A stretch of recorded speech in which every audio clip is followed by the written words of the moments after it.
Ladies and gentlemen, welcome to the Talking About Balls live draft special. We are, of course, here at Pick 10. The Bears have just taken Colston Loveland, the tight end out of Michigan. I had some literal technical difficulties. Right at about 7 o'clock, I was upstairs. We were putting our daughter to bed, and all of a sudden, her light went out in her bedroom. And I was like, that's weird. What happened? I wonder if the ceiling fan went out or something like that. And then Tara walks out of the room and goes, no, the entire house has no power. So I didn't think much of it. Figured it'd be a quick glitch. Nope. Just turned back on about 10 minutes ago. So I am freshly having power. Let me turn my TV down a little bit. Sorry, I just realized I'm ahead. I have a Twitter account that is giving me the picks a little early. So I didn't realize they... I think your TV's on with mine, but I think your Twitter account, you need to shut the fuck up is what you need to do. Yeah, that's my bad. I didn't realize that. So, yeah, the guy on Twitter let me know that Colston Loveland was the pick about 5 minutes ago. We are 10 picks behind. We'll recap really quick about what happened. It's already been a crazy night, especially if you're a Browns fan. I was telling Kyle and George before we actually went live that I have a buzzball ready. We're going to celebrate because I think the Browns getting that 2026 first-round pick is huge for their future. I'll explain why as we go along. Obviously, we have a lot of time to kill tonight. Next up, my drink of choice tonight, Kyle and I said we were going to be boozing it up. I decided to go with a drink that matches the Cleveland Browns color here. I am drinking an Aperol Spritz, homemade. It is orange as fuck. Go Browns. I got my trusty old Busch Latte. And the buzzball of choice is the new teal the one. Cherry lime, whatever it is. Yeah. I have one of those in my fridge too, but I decided to go with the Lotta Colada. And yeah, I was chugging Busch Lights while the power was out because I was so fucking mad sitting down here. So I have had my fair share of Busch Lattes. Just quickly, as soon as the power came on, I ran upstairs and made this Aperol Spritz. I will say the time delay gave me a chance to eat my wings. I ordered Uber Eats wings from Hooters. Never been to Hooters in my life. Never had their wings before. I got these smoked teriyaki wings. Pretty fucking good. So I've gone to Hooters multiple times, and I make sure I know it's like the joke, but I actually went there for the wings, and I've gotten their wings multiple times, and I get their just basic buffalo sauce that they're like known for, and never had a bad experience. Honestly, I love Hooters. It's a shame that they're all going out of business or whatever. But there's one right down the street from my hotel, so I didn't feel like leaving again, so I just Uber Eats it. Got it dropped off within 20 minutes. Yeah, no, what I understand, I think they just filed bankruptcy or something like that recently, but going to be a real shame. Trying to keep them in business. Yeah, hey, one wing at a time. So yeah, let's get right into it. Again, we have a lot of catching up to do. I apologize for everybody, but again, nothing I could do. It was out of my hands. I literally had a power outage. The number one overall pick was no surprise, Cam Ward, taken by the Tennessee Titans. That was one that I put a large bet on and didn't get a lot. I have the Niners pick if anybody wants it. I have early picks. No, we're not going to spoil it. Who did you have them taking? That's all I'll ask. I had them taking Nolan at Ole Miss. Okay. So far, I've gotten 1, 2, 3, 4, 5 right. If we didn't care about the teams, the order in which the players went, I ran off the first 7 correctly. I will not tell you who they took, but all I'll say is I got the position right. Okay. That's all I'll say. Okay. In my mock draft. But yeah, so we had the number one overall pick was, of course, Cam Ward. That was a no-brainer. I feel like that was the worst kept secret for the last month or two.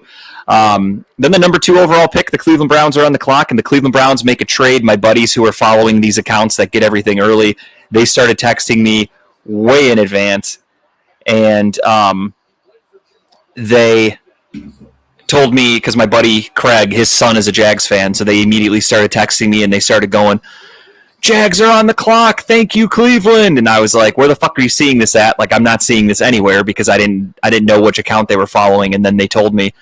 So I knew about the Browns-Jags trade about no bullshit 10 minutes before they started talking about it on TV. But I didn't want to tell anybody because I didn't want to spoil it, and I was so fucking mad stewing in my basement here. But anyway, yeah, so the Browns trade the number 2 overall pick to the Jacksonville Jaguars for a haul. They get a 2026 first-round pick. They get the Jags' second-round pick this year. I think a fourth-round pick swap. Loaded up. That extra second-round pick is going to be huge. If they want to trade back into the first round tonight, that'll definitely help them be able to do that. If they want to use that pick to just acquire more talent because it's a top 40 pick, which is great. You can't have too many of those. You can, and then you have your extra first-round pick for next year's draft, where you assume as of right now it's presumably going to be a quarterback-heavy, loaded talent-wise class. There's Drew Aller. I'm just going off people off the top of my head. Drew Aller, forgot his name, the kid from LSU, is expected to come out next year. You've got, obviously, Arch Manning. So you've got a lot of talent coming out, and the Browns are now set up in a good position to get one of those quarterbacks if they so choose. So we'll see. We'll see how the year shakes out. It sucks because that kind of that shows you that this year, I don't want to say that they're in a tank season, but I obviously don't expect the Browns to be a legit Super Bowl contender this year. But never say never, I guess. The Browns trade back to 5. We'll talk about that in a minute. But the number 2 overall pick, the Jacksonville Jaguars, did select Travis Hunter. So different team, but right player for Kyle and I in our mocks. Number 3. I'm wondering what they're going to do with him down there. Yeah, I mean, they have Liam Cohen as the new head coach. He's a young offensive coach. So I assume he'll be heavily put onto the offense because there's a stat of like 90% of first-year head coaches, if they're offensive coordinators that become head coaches, 90% of them draft offensive players. So I assume Travis Hunter will be used there like he was projected to be used here in Cleveland, which is 99% of the time playing wide receiver. He'll play defense on some specialty situations like Hail Marys, things like that, but I don't expect him to have any significant time on the defensive side of the ball. It's just too difficult in the NFL to expect a guy to go to 2 different position rooms, learn 2 different full playbooks. There's scheming that's involved every week. Game planning, I just don't feel like an NFL player, no matter how talented they are, can do that regularly and efficiently. And you also run the risk, the NFL stands for not for long. You have a guy who is already going to be playing a lot of snaps at wide receiver. Now you're putting him on defense to absorb hits, make tackles. You're really putting his career at risk, in my opinion, if you're giving him extra hits that aren't necessary. But considering we have their first-round pick, I hope they play him at both positions 100% of the time, and I hope it knocks him out by week 2 because I need the Jags to stink so we have a better draft pick next year. So they can go fuck themselves. That Jags against the Jags could be something of use next year. I'm thinking maybe depending. I mean, obviously top 10 potentially. That's huge.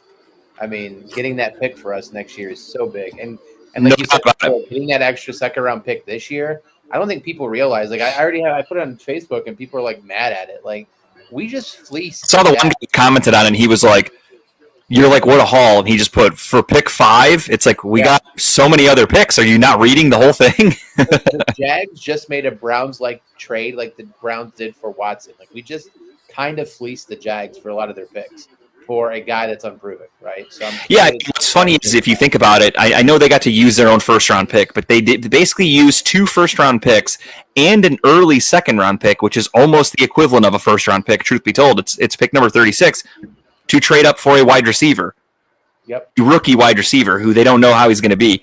But anyway, the New York Giants selected number 3. They stayed put. They took who we expected. They took Abdul Carter. No surprise there. We all had that. Then same thing. Will Campbell goes number 4 to the New England Patriots. No surprise there. Then comes the Cleveland Browns. The Cleveland Browns, of course, picked 5 because of the trade back. And I was seeing a lot of rumors. I was seeing that they were trying to trade again. They were looking to move back. I saw that. The rumor I saw was the Bears wanted to move up to 5 because the Bears knew that Genty was going to get taken by the Raiders, so they wanted to jump them. They wanted to take Ashton Genty. My guess is they didn't make a good enough offer for the Browns. The Browns basically probably told them, okay, we'll take a second-round pick and we'll take a first-round pick next year as well if you want to move up. And they said, no, it's too rich for our blood. And the Browns said, okay, then we'll make the pick. So the Browns get up on to Goodell, and he goes on the podium and he selects or tells them that they select Mason Graham, defensive tackle out of Michigan. The issue is it's not a sexy pick. Defensive tackle is never a sexy pick, but as Kyle and I were texting privately, Mason Graham was a projected top 5 pick for the entire season. He was a guy on any mock draft when the Browns started sucking and the Browns were projected to pick in the top 5 before the season ended, and we had the 6th pick, could have been the 5th pick, whatever, when we were bouncing around. He was a guy on my list, truth be told. I told a lot of people, I said, if we're there, Mason Graham's there, that's a good pick. But again, it's not a sexy pick. It's a defensive lineman. We obviously need a lot of help on offense. Our receiving room is trash. Wow. Yeah, Michael Williams goes here. Again, defensive end. I had them taking Mike Green, but whatever. I had the right position, so I'll take it. But the Browns need a lot. The Browns need a wide receiver. The Browns need a backup tight end. Not that they would have taken 1 at 2, or even 5, but they need offensive help. They need an offensive lineman. They obviously need a quarterback. They need a running back. They have a lot of positions of need. To me, defensive tackle wasn't one of them. They signed a couple people. They drafted Michael Hall last year. I'll tell you what, man, if Hall stays out of trouble, our defensive line is looking pretty It's good. I mean, I love it. I mean, the Browns are doing it right. The Browns are saying, we're going to win in the trenches. They took a defensive tackle. That's not a sexy pick. But again, when you have Myles Garrett, what's the best thing that can happen for TJ Watt? That's when Cam Hayward is absorbing double teams and letting TJ Watt get to the quarterback. Now we have another guy who will require a double team sometimes at the defensive lineman, at the defensive tackle position. That's going to make life a little easier for Myles Garrett. Just 2 years ago, the Browns had the number 1 defense in all of football, and they didn't have a talented player the caliber of Mason Graham on the defensive line opposite or playing with Myles Garrett. So you're giving Jim Schwartz a great player, a nice piece. I'm not mad about the pick at all. No, I'm not. I mean, I like what we got in the trade. I like the pick there. I'm curious to see if they package something to get back in the end of this first round to go after maybe a quarterback or a receiver potentially. I'm not sure, but I'm really curious what they do with that. I just can't imagine them staying at 33 and 36. I think they do something with it. Yeah, I mean, it'll be interesting. Okay, wow, the Cowboys have made their pick. Not at all what I expected, but I'll wait. Okay, interesting pick by the Cowboys, but I expect nothing less when you let a corpse like Jerry Jones call the shots. Do you want to see the picks early, Kyle? I can tell you the guy's Twitter account if you want to see them too. Yeah, what is it? It is The Draft Network, and there is a blue check mark. The Draft Network. Yep. The picture is white. It looks like a wing almost with a D. So yeah, he's getting all the picks out early.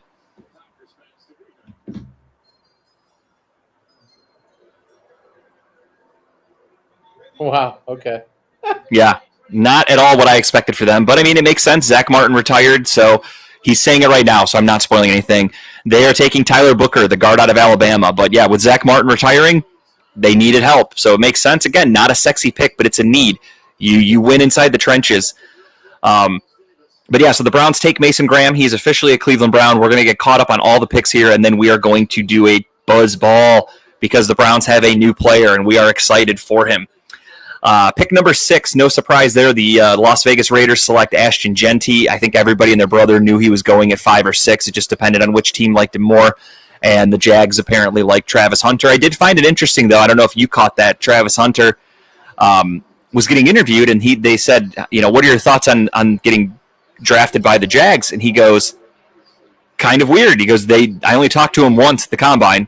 They didn't have me in. We didn't have any meetings. He just I just talked to him at the Combine. I really didn't expect this.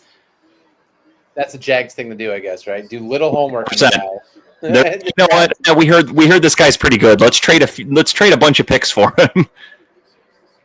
Just very weird that they would do that. I don't know, but I don't even know if I had Booker. I don't even know if I had Booker in my first round picks. I had Booker going in the first, but I had him going in the 20s, if I'm not mistaken. I had him going to Houston at 25. I did not have him in my first round picks at all. That's crazy. But I mean, you think about it. Dallas loves those offensive guards. offensive They linemen. do, and I mean, again, you can't really knock it. They're good with drafting offensive linemen, so nothing wrong with that at all. George, what's up, man? Welcome back, Mr. Jump Gents. Around Shows guy.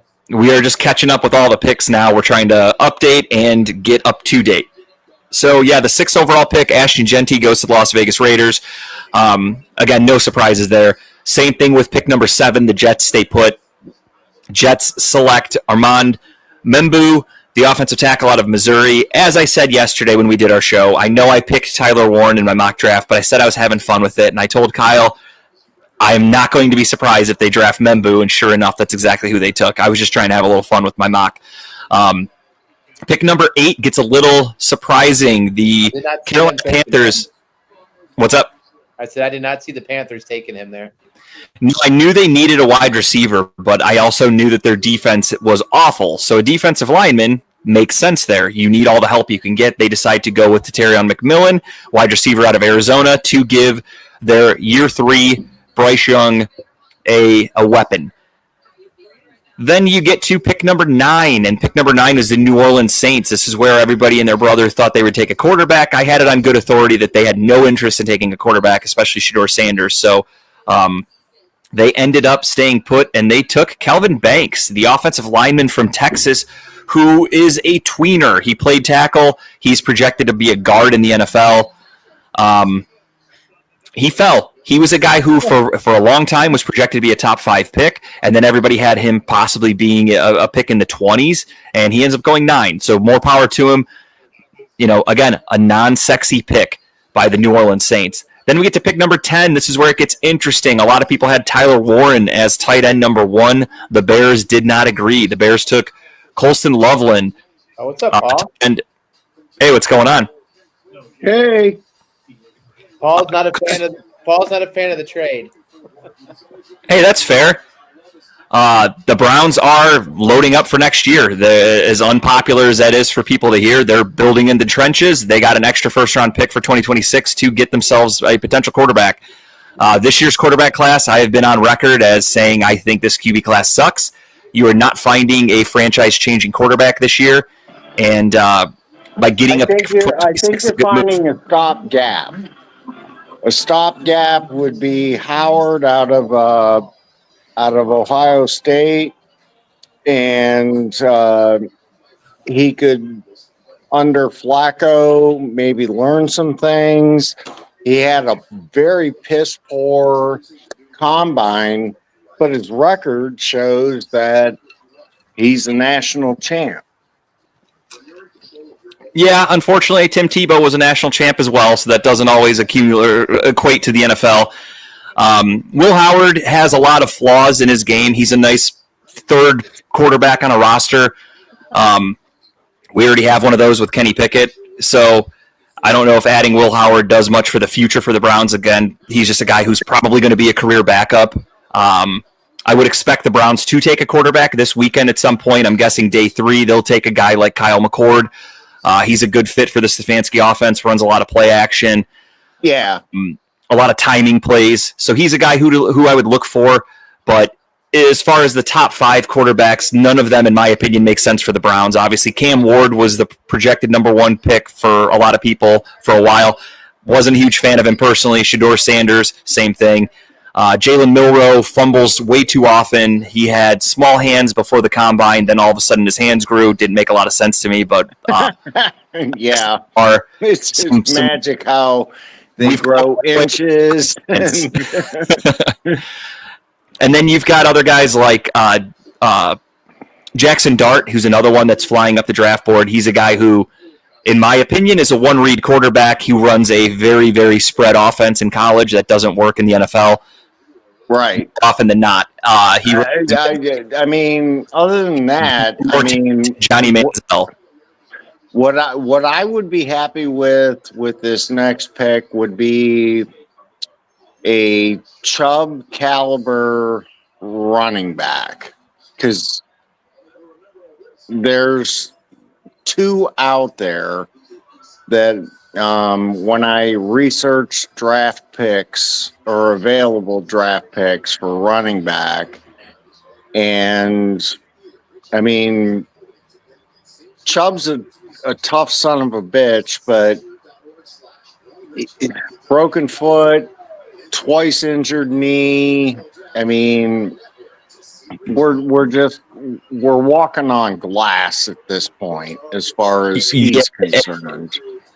At inching towards 30 years old in the NFL, that's ancient. And then on top of it, he has now had 2 consecutive seasons with season-ending injuries to the lower part of his body. That's not a good sign for a running back, especially, again, as you said, second time he's injured that same knee. I'm wondering where Chubb's going to sign with, if anybody. I don't know if the Browns. I can see him being a training camp kind of signing. If somebody gets hurt, he'll be a guy that someone will call up. I don't really see any teams right now going after him because you think about it, you have the draft this weekend. There's a lot of running backs in this class, so teams can get a nice young running back. And then another spot where teams get running backs now in this day and age of the NFL are undrafted free agents. So there's really not a need to overpay a guy like Nick Chubb who's coming off of injuries when you can give a guy league minimum as an undrafted free agent who can come in, and a lot of them, if you pick the right one, can turn out to be your everyday starter. Was it Chubb? Chubb was a late round pick. We got him sixth? Fifth? He was a second round pick. Oh, was he second round? Yeah. Yeah, so they took Austin Corbett as their first second round pick, who was a bum offensive lineman. Then they grabbed Chubb also in that round. But yeah, no, I don't. Back to the quarterback situation really quick, though. I don't love any of the quarterbacks, and there's a lot of people trying to connect the dots of the Browns and Tyler Shuck from Louisville. But he's 26 years old. That is not an Andrew Berry type pick. He also has had a long list of injuries in his career at Louisville. And we can't go there.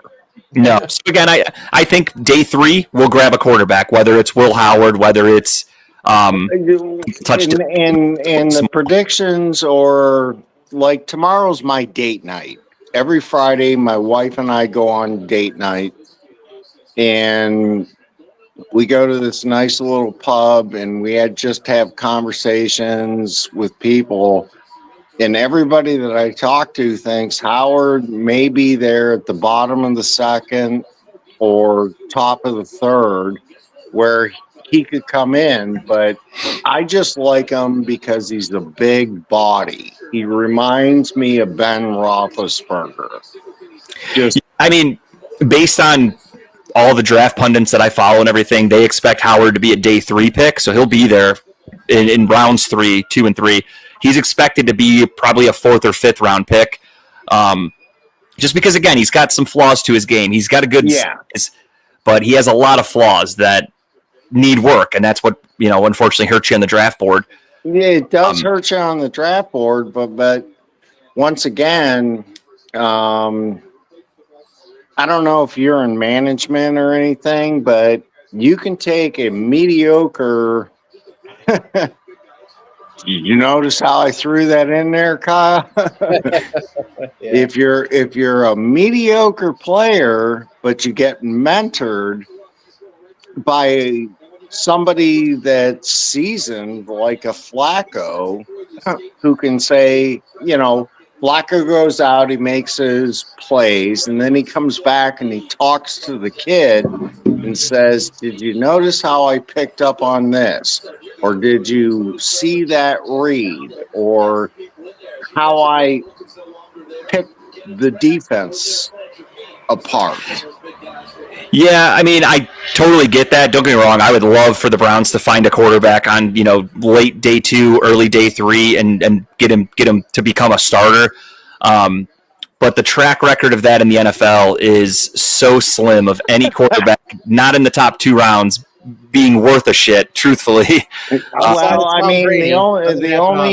only thing that I would counter to you on that is the New England Patriots picked a guy with their last pick. I think he was the last pick in the draft, and he won them 7 Super Bowls? Oh yeah, don't get me wrong.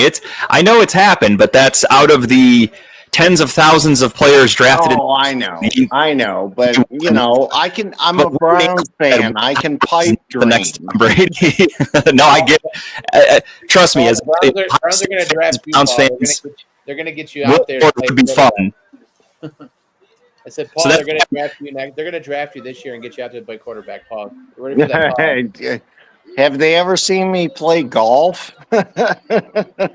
I'm meeting you in the middle, Paul. That's why I said I could see the Browns taking Kyle McCord. He's got Ohio State roots, so he can come be the third string instead of Will Howard. I can meet you in the middle on that one. Yeah. I mean, I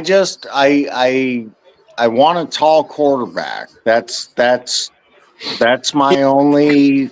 I think Will Howard's 6'4". I think Kyle McCord's 6'3", so they're not that different Okay. height-wise. And again, it's just more so the offense that Kyle McCord runs is way more suited for what Stefanski runs. So I'm looking at it as, again, whoever you're likely third stringer. So if they're on the field, your season's really gone to hell. So I'd like a guy that we can plug in and at least try to stay afloat. I'm not expecting to win games with them. So Kyle McCord is just a name that, again, he fits the offense a little bit better than any other later quarterbacks. Tyler Warren pick right. No. I call Tyler Warren going to the Colts. Nailed it. Yeah, I had them taking Loveland because I had Tyler Warren off the board. But, I mean, them taking a tight end was a no-brainer. They need all the help they can get on offense. They're trying to get Anthony Richardson to be worth that pick, but so far not so great. I thought Anthony Richardson had bust written all over him. And, I hate being right sometimes, but I nailed that one. Yeah, you hate being right sometimes. Okay. Yeah, hey, I was being sarcastic. Really quick, let's get back. We'll get everybody caught up with the picks here. So we had pick number 10, Colston Loveland, as I mentioned, was taken by the Chicago Bears. Then pick number 11 was who am I missing? Why am I drawing a blank on pick number 11? Oh, yeah, it was the Niners. The Niners drafted Michael Williams, the defensive end out of Georgia. I had them taking Mike Green out of Marshall, so I was in the ballpark. I knew the position, but what can you do? And then pick number 12 was the Dallas Cowboys taking Booker, the guard out of Alabama, which, again, they need to replace Zach Martin. Not a sexy pick taking a guard, but you win in the trenches. So good pick for them. Then you go to pick number 13. Dolphins, Kenneth Grant. And the Dolphins took Kenneth Grant, another defensive lineman out of Michigan. And then we are all caught up here with Tyler Warren, the tight end out of Penn. Yeah, funny tight end out of Penn State again. Fun fact here: the last Cowboys first round O-line since 2010, the last 3 years have been named Tyler Booker, Tyler Gutton, and Tyler Smith, all offensive linemen drafted by No the shit. Cowboys. Yeah. I mean, they have a method, and it appears to be working because I'll give the Cowboys credit. They know how to build an offensive line. So They're linemen, and they're named Tyler. If you're named Tyler and you play offensive line, you're getting drafted by the Cowboys sometime. Well, if we have a boy, I guess I'll name him Tyler and beef him up and just hope for the best. We'll see what happens.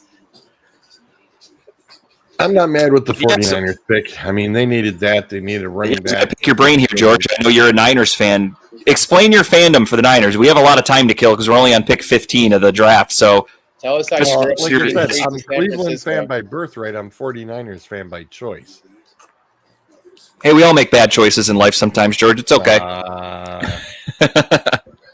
Oh, well, I mean, I was a Niners fan, Joe Montana, but that was back in the 80s. I don't even know if you guys were alive back then. 1973. It's Yes, been I around was. since the 70s. I was alive in the 70s. All So of that. I was alive in the 70s. I Oh, know. so you did the Pittsburgh Steelers and the Steel Curtain and all that stuff. I was a Terry Bradshaw fan because the Browns were horrible until the Oh cardiac God, did. dude! It's like So- beyond horrible. And Terry Bradshaw had Stallworth and Lynn Swan and Mean Joe Green and The good old days. In my defense, I've seen some really shitty Browns teams, and I've never even thought once to root for the Steelers. no. I hated the Steelers. I don't I was only all 4 at the way time. up Here, until they moved the team. anyone on Pittsburgh. Hey, are Hated we gonna them do all. buzzball real quick or what? Say again. Are we gonna do this buzzball for the Browns or what? Sorry. Yeah, let's do it. Ladies and gentlemen, I was going to say, did you get the giant one that I saw? No. The Mason Graham's not worth the giant buzzball. I have the little Lotta Colada right here. Hate it or love it, Browns fans, we have a new player. It is time to embrace them because we're Browns fans. It's what we do, no matter who the player is. I support the name on the front, not the name on the back. So whoever they take, welcome to Cleveland. With that being said, everybody, drink them if you got them. It is time for everyone's favorite moment, and that is me trying to open up this tab because they're always really fucking tight, and I have big fingers. And it's time for talking about buzzballs. Let's crack them, ladies and gentlemen. Welcome to Cleveland, Mason Graham. Let's hope for the best. No, he'll be a good middle shutdown. I joked with my buddy about it, and I said, if he can be 75% of Aaron Donald, this is the steal of the draft. So let's hope for the best. Fingers crossed that this guy's going to be good. Yeah. No, I mean, if what I saw after he got drafted, granted, I didn't like the team that he was playing for because I'm a Buckeye, and but I'll let bygones be bygones. If he does what he showed he can do in college, now I know that it's the NFL and it's the next level. But now Myles Garrett floats left, right, and he's just in the middle. Offenses aren't going to know what to do if he produces. No, absolutely. I mean, I was telling Kyle, we were talking again, my power was out for the first hour and a half of the draft, so I was sitting here in the dark watching it on my phone, texting Kyle. And when they took Graham, that's the first thing I told him. I said, if we can get a little bit of Cam Hayward out of Mason Graham to open up Myles Garrett, that's going to help. Mason Graham's the kind of player that when he's playing well, he can require a double team. He's going to take a little attention away from the offensive line, which is good for Myles Garrett. So I like the pick. Again, it's not a sexy pick, but you're going to have hopefully a healthy Michael Hall. You're going to have. Okay, so you got to double Myles, and you got to double this guy. Well, you only got 5 guys on the line on offense, but you also have 5 guys on defense. Who's taking the other 3? Mathematics. Oh, absolutely. And again, as I told Kyle 2 years ago with Jim Schwartz, we had the best defense in football, and we also did not have a player as talented as Mason Graham at the defensive interior. So you're adding a guy to Jim Schwartz's defense, who I love Jim Schwartz as a coordinator, and yes, so do I. Into this move. The more pieces you can give a guy like Jim Schwartz, the better, in my opinion. I'm not mad about it. Our defense was not great last year, so as many holes as this team has on both sides of the football, defensive tackle was a hole they needed to fill. George, I think you're muted. I can't hear a word you're saying. Ooh. I see George talking, but I can't hear a thing he's saying. George, we can't hear you. Yeah, you're muted, George. He could be talking on he probably could be talking on his other podcast. Oh, that's possible. Yeah, he was showing his phone to the screen. I forgot he's doing a double cast right now. George is a regular. George is like an OF fan. OF girl. Got multiple people set up in the room. Simulcasting his ass for everybody right now. Let's just say here with this next pick for the Falcons, their player does not have to go very far. That's all I'll say. I don't want to spoil it for anybody out there, but there's a little nugget. So aside from the Browns trading out, have there been any other surprises today for you guys out there? No, it's pretty much been going the way that it was supposed to be anticipated. I just gonna watch the Falcons pick right now. Well, I can tell you right now that if Sanders makes it past Pittsburgh, he's not getting drafted in the first round. Oh yeah. Well, hey, in my mock, I have him going to the Rams because the Rams need a future quarterback. But as I was telling people, I don't see the Steelers taking a quarterback personally because they traded away a second-round pick for. I was in an argument with my buddy earlier today, who's dead set that Shedeur Sanders is, or whomever, a quarterback is going to Pittsburgh. Hear me out. They do not have a second-round pick this year. They used their second-round pick to get DK Metcalf. Oh, they took a linebacker. Yep, Jalen Walker. Good pick for them. Local kid. No, that's a great pick for the Falcons, to be honest. No, they need it. Their defensive line is trash. They need defensive help. Their offense should be in good shape now that you got Michael Penix, assuming he stays the way he was. They needed defensive help, so that's a no-brainer there. I'm surprised that Kirk Cousins wasn't talked about. I thought they would try to move Kirk Cousins today to somebody, but I guess they're sticking with him as a very expensive backup. Yeah, I mean, well, if you hear any talks about Kirk Cousins getting traded, it'll likely be day 2 or day 3. He's obviously not going to be anybody getting moved for a first-round pick anytime soon. So probably day 3 if Kirk Cousins gets moved. Let me text my buddy here really quick.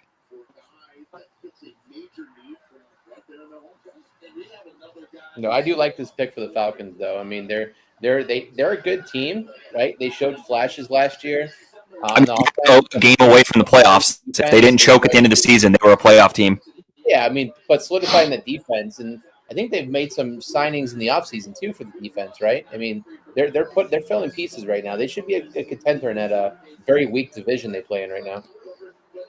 They did. I mean, again, same thing. I had the right position, but I had the wrong player for the Falcons here, so I'm cool with it. I love when you take half wins. I like you're the most humblest person I know. You just take half wins. You're like, I didn't get the name, but I got the position. So, Pat, I've been doing. I have my original draft clipboard that I stole from the Javits Center in 2005 here, just for memories for me. I want to show everybody at home. This is the original 2005. It has everything on there. They tell you. It says first and 10, 1995 to 2005. Category.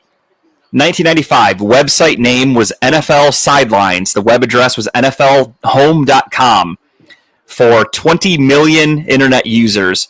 And it goes over modem speeds and visitors for the draft. On draft weekend, they had 50,000 people go to their website. And then it shows you in 2005, they had 4.9 million on draft weekend because of 162 million people using the internet, NFL.com. Obviously, they changed everything. It was a really cool little clipboard. The back of it says draft 2005. You're going to have to frame that in 20 years here because it's awesome, dude. I remember my uncle and we were walking around the Javits Center. This was my first year ever attending the draft. In 2005, I was 16 years old. I was 16 walking around the Javits Center.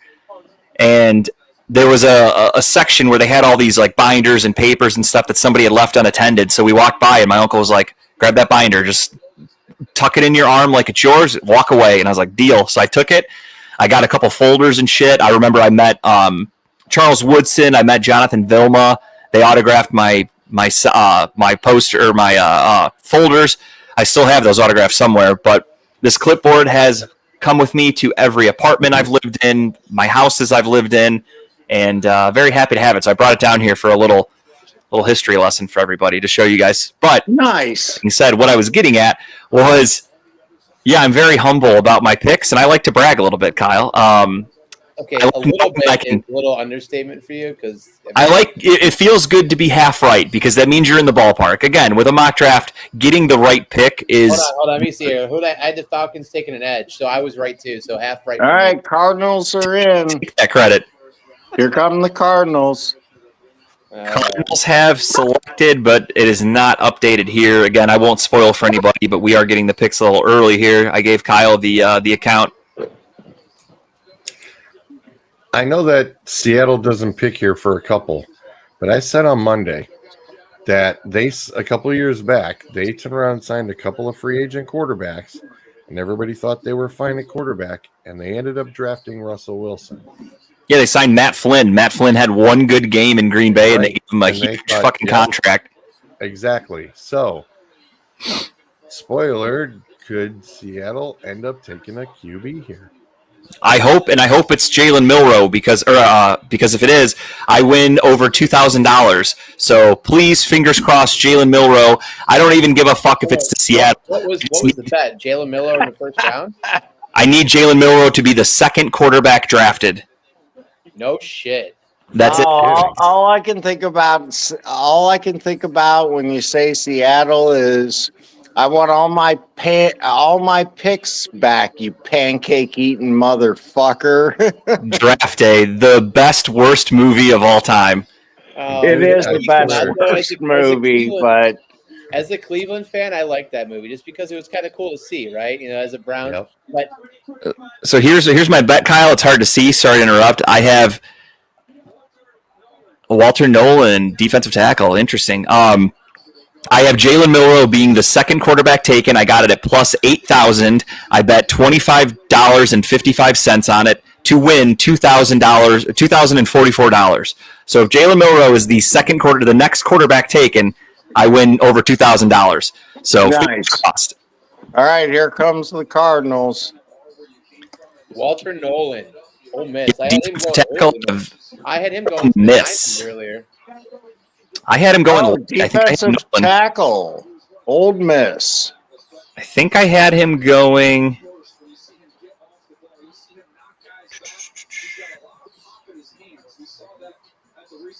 Oh, you know what? Don't think I had him in the first round. I did not. I had other defensive tackles over him. Oh, Justin, I just sent. Look at the video I just sent you.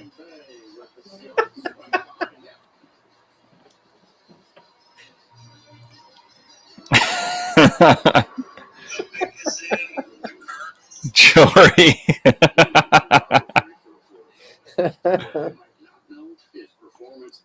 That's funny. What we got next? We got the Cincy Bengals. I tell you what, Cincinnati Bengals again. Cincinnati has been known to draft. For whatever reason, they draft names. If you have a player that went to a big school and is a very well-known player, they love drafting him. I don't know what it is. It's working. I mean, I can't knock it. They're a pretty decent team, but they love taking the I big name. think Mike Green goes here, but they got to draft defense, right? Mike Green, in my opinion, let me look at a big board here because I don't even have that. But we line. all agree though that they have to draft defense, right? In a perfect world, they should. Will they? I hope they draft Sir Sanders just because fuck the Bengals. I mean, hey, Joe Burrow can't stay healthy, so taking a quarterback is not the worst decision for them. yeah. Take a look here. I was being sarcastic. I don't think they'll take a quarterback, but Joe Burrow can't stay healthy, and I'm very happy about it, though. No, I got all that, but going back to what you said about Cincinnati drafting names, the thing that always pisses me off is Pittsburgh drafts. You never heard of this kid. He's from some stupid college. And where I'm going is when the linebacker got hurt and they put in this kid called Palamaltu, and he plays for like Hawaii State local college, and you're like, where the hell did this guy come from? And then he turns out to be the linebacker from hell. Or they picked Ben Roethlisberger out of a no-name college in Ohio. Seriously? And the guy wins the Super Bowl in his second year.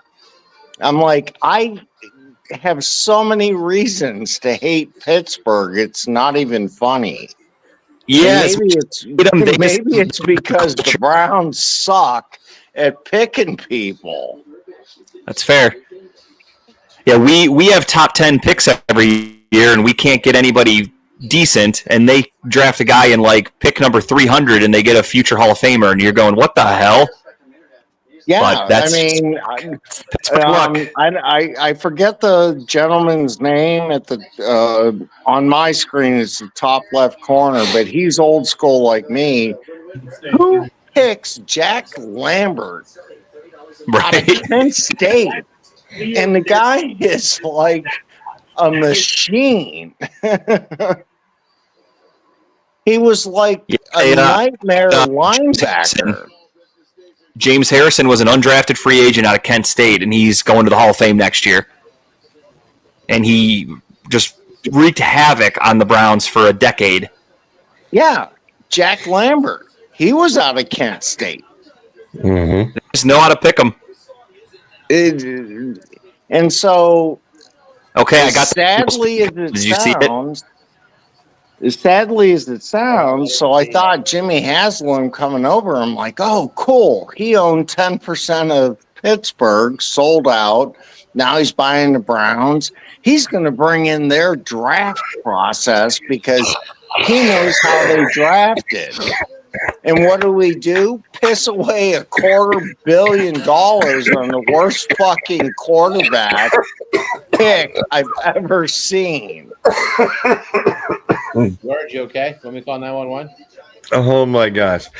Jimmy Haslam was a 0.1% owner, didn't have any involvement in knowing the draft crap. He just handed over a paycheck and said, "Here you go." He had no inklings on Justin, I that. got the position right. It's not the name. That's all that matters.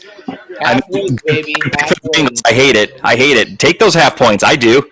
When I look it up, I always tell people, I'm like, yeah, I got it right. So the edge rusher from Boston College here. I'm sorry, you were breaking up. That edge rusher from Boston College. No, they took the edge rusher from, I believe it's Texas A&M. Okay.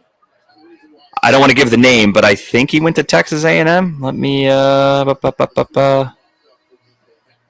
This fucking ESPN website sucks. All I want is, there it is, best available. Why was that so hard to find? Yeah, Texas A&M. I couldn't remember off the top of my head, but I was right.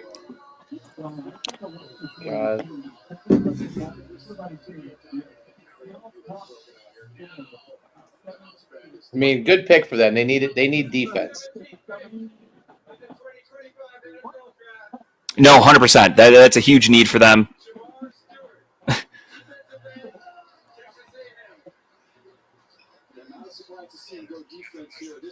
They still need about 10 more people on defense, though. Yeah, they got 1 out of 11 here, so that's good for them. Are you watching what I sent you? I am. I had a buddy that was going to hop on with us, but he, because my power outage, I sent it to him, and he's like, man, I got to go to bed. He's like, I got to get up at 5 o'clock for work. It comes fast. I was like, hey, man, no sweat. I get it. Yeah, Shamar Stewart. Good pick for them. I mean, they need defensive help. They had Sam Hubbard just retired. Trey Hendrickson is supposedly going to be getting traded, I guess. We'll wait and see how that happens or what goes on with that. But their defense was also trash last year, so the more players they can put on defense, the better. Yeah, well, as a Browns fan, that still smells problems for us. Yeah, no doubt about it. But I mean, again, as Kyle kind of joked, but the Bengals need more than one guy on defense, so that helps. But I don't think it's going to do much. And I don't know if you're watching dual screens right now, Kyle, but what a crazy ending to this Detroit game. No, I've been watching. Fucking threw it away. So I'm sitting in my hotel. All I have is one TV in front of me, so I've been watching the score on my phone. Okay. Yeah, Knicks have a 118 to 116 lead, and Jalen Brunson missed a free throw, and there was half a second left, and the Pistons had a chance to inbound it with a half a second, but they had to go full court, and the dude just chucked it out of bounds. So, nice. Knicks ball, and that'll do it. But nice little ending. The Pistons have definitely been playing them tight, and Memphis is beating up on Oklahoma City a little bit. George, your Seahawks are on the board here. Who do you got to taking? You're still muted. Yeah, you pancake eating motherfucker. Yeah, I don't know if George is talking to us or his other show. So we're hoping for Jalen Milroe here. Is that what we're hoping for? I'm sorry, Kyle. What'd you say? We're hoping for Milroe here.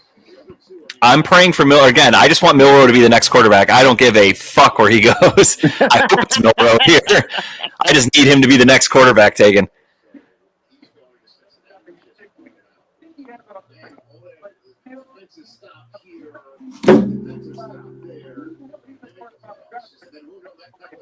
Oh, I forgot the Bengals got a new defensive coordinator. Yeah, they did. How do you coach a defense with no defensive players? So weird. It's not easy. You go out there and you just say, "Hey guys, try to get one stop. If we can win 75-74, just get that one stop because they're going to score a lot of points. That's all they care about."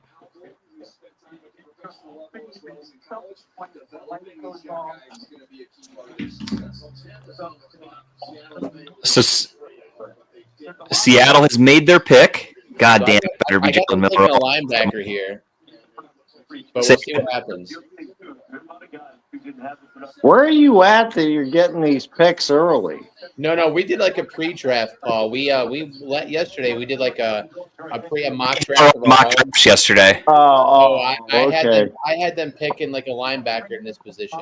So we're gonna see if Have them taken my mock draft. I had the Seahawks taking center/guard Gray Zabel on this pick here. So we'll see if I'm right. But again, I hope it's Milrow because the pick's in. Yeah, we'll see what happens. Yeah. And then we are seeing the picks very early, Kyle and I are, because we have a Twitter account that we follow who is posting. He has the picks like 10 minutes early than what you're seeing on TV, but we don't want to spoil it for anybody. But yeah, out of North Dakota State, Gray Zabel, the interior offensive lineman, is who I mocked. So we'll see what happens. Okay. Seattle draft room looks very happy right now. Yeah, you'd think a team located in Seattle would be all hopped up on Starbucks and be a little more energetic than that. They look like they're at a wake.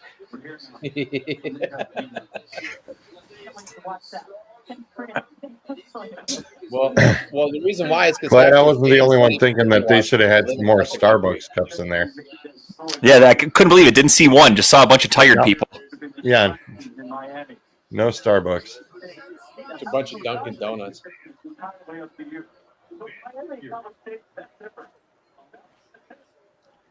Now I'm using all these jokes on my buddy who's a Seahawks fan.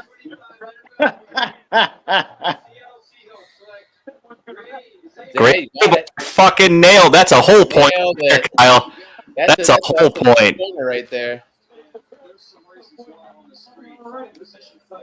Now I'm going to call him Gay Zabel in my text. Oh, jeez. Just to fuck with my buddy. I've been sending him Gray Poupon gifts all week because they're drafting a guy named Gray. I get to just keep these jokes rolling for the next 4 to 5 years as long as he's under contract with Seattle. All right, here we go. Yep.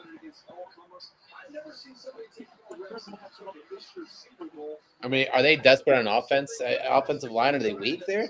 They are. Their O-line is trash. Their O-line is honestly one of the worst, especially interior. It is bad.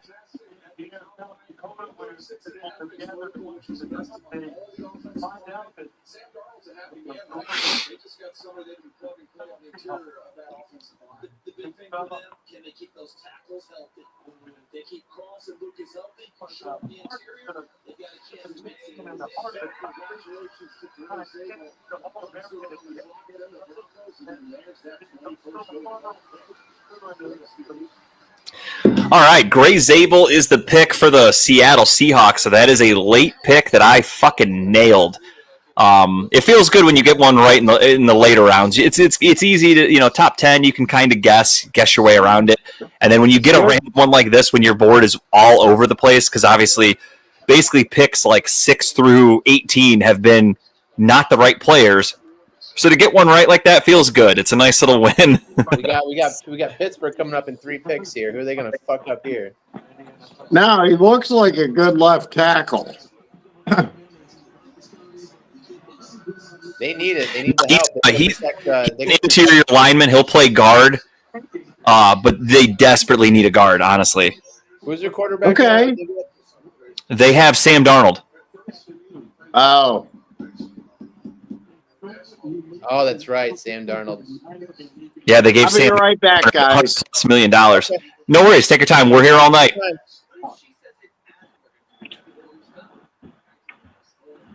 George, what are you doing tomorrow evening, draft time? Jerking it. Besides jerking it and and pretending you're talking to us by doing another podcast and making me think you're talking to me. And then I go, hey, George, I can't hear you. Look, I'm putting him to sleep. He's yawning on me. Oh, Jesus. George, blink twice if you're okay. Are you being held hostage by anybody? George, is there someone in the room with you holding you up at gunpoint? This is how George watches porn. Look at that serious. George, you're very stoic. I don't even see your shoulders moving. He's about the plot, not the movie. Yeah, he's like, you know what? I've seen better acting on Skinamax. I can't hear you, George. I've seen this mother-daughter thing before. I know how it ends up. He's like, you know what? You're not really stuck in that dryer, ma'am. You big faker. I can tell what's happening. You could easily get out of that window if you really tried. That's not your You know what? stepson. You know, ma'am, that pizza does have a really big sausage in it.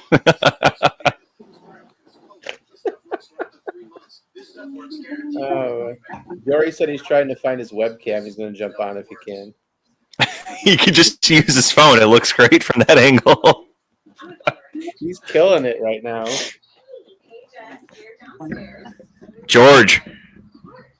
All right, so I got Tampa Bay taking an edge here.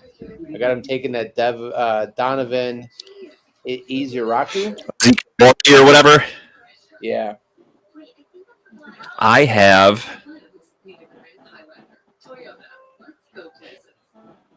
Let me find. I have so many tabs open on my phone right now. Yeah, I have them taking Will Johnson, the cornerback out of Michigan. They need defensive back help, and Will Johnson, before his injury, was probably a projected top 10 pick. So if you can get him and he can be healthy, good pick for them. Yeah. I think George, even though I can't hear you, if you can hear me, I was thinking maybe tomorrow night, depending on what happens, my in-laws are coming over for dinner, but I did tell Tara in advance, have them come over at like 5 because I need to kick them out by 7 so I can watch the second round. Might try to go live again for a little bit tomorrow just to make up for the lost time today because I'm pretty pissed off. I was really happy about that. Tara was like, we were talking about it when the power was out, and she's like, why don't you just go watch it at a bar? And I'm like, that's not the point. I can watch it from my phone. It's not about, watching it around people. It's because I was supposed to go fucking live. I was really excited to be live during the draft. But it is what it is. Paul's back. He just did 2 lines of cocaine. He's ready to go. He looked like Darth Vader. Oh, he took the hood off. I thought it was Darth Vader for a minute. No. It's I'm always cold. But I mean, on a good note, Sunday morning, 6:00, I'll be flying out to Florida. Nice. Yeah. Gonna go back to where I went to college, USF, and just go visit, that kind of stuff. It's Have 85 degrees. It's 85 degrees there, not 55. Hey, we touched 80 today here in Northeast Ohio. It wasn't bad. It wasn't all bad. It's going to get cold as hell on Saturday, I saw, but Yeah, no, I mean, it was Nothing nice better. around noon, and then around 5 o'clock, it rained, and the temperature went from 81 to 55. I'm like, this just sucks. But yeah, so the wife's been on a tear, spending more money than she makes the same money that I do. I'm frugal. She just spends money. So I have a new basement. Oh shit. Yeah, I have an entirely new front of the house. She had that all the landscaping torn out, redone. And then as I'm being upset about picks in, hold on.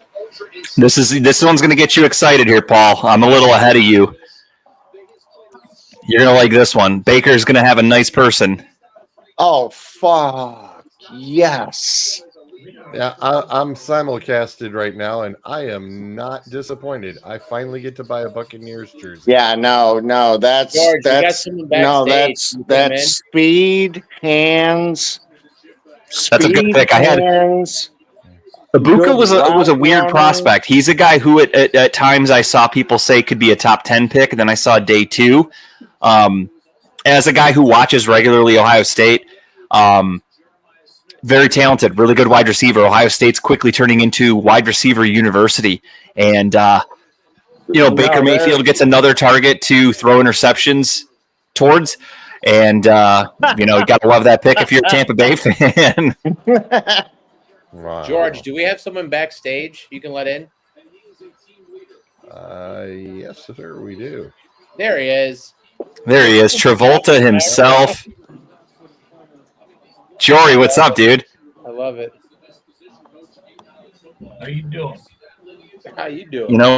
Get in there. Joey, what are your thoughts on the draft for the Browns? You like it? I can't hear you. I said, what do you think about the draft for the Browns? Do you like it? Well, I mean, I'm ready from Michigan, so we got that going for us. Yeah, true. George, are you moving us around? You're giving me whiplash here. Sorry. It's like the Brady Bunch intro. Jory, have you met Paul? Paul, meet Jory. You guys know each other? Just in case you don't know each other. No. Just a little bit. First time meeting tonight, huh? Yeah, we're the old men of the group.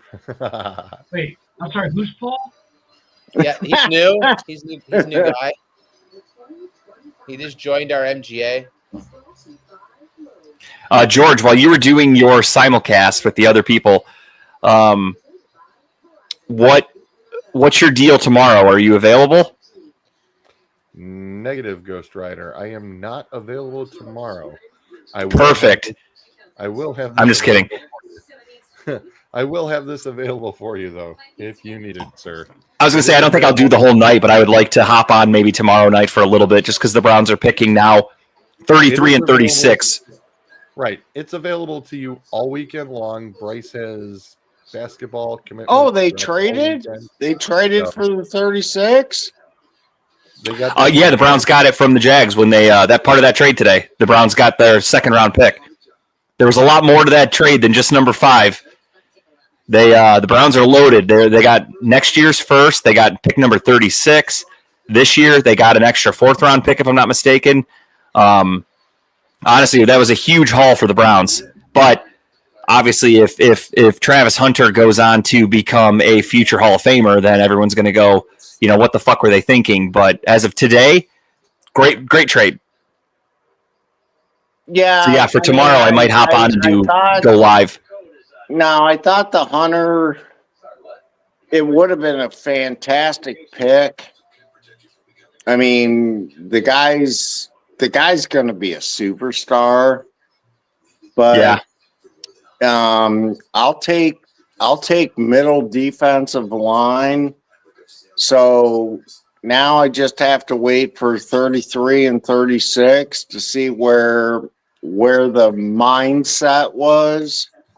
I mean, honestly, are we going to go offensive line? In my opinion, based on the 5th overall pick being Mason Graham, I feel like offensive line is a very realistic position for them to take. It seems like they're working within the trenches. They're going to build up the D line. They're going to build up the offensive line. And then next year with that extra 1st round pick, that's where they're going to try to get their quarterback. So building the trenches is where it starts. Just really depends on who's going to be there. You sound like my grandfather. Well, your grandfather must have been a smart man. No, he said offensive line, defensive line, that's where you win games. Absolutely. You win in the trenches. That is a tale as old as time in football, in my opinion. I feel like that's where you start and end. If you have a good defensive line, a good offensive line, your team's going to be pretty successful no matter who you put around them. Obviously, all the other positions matter, but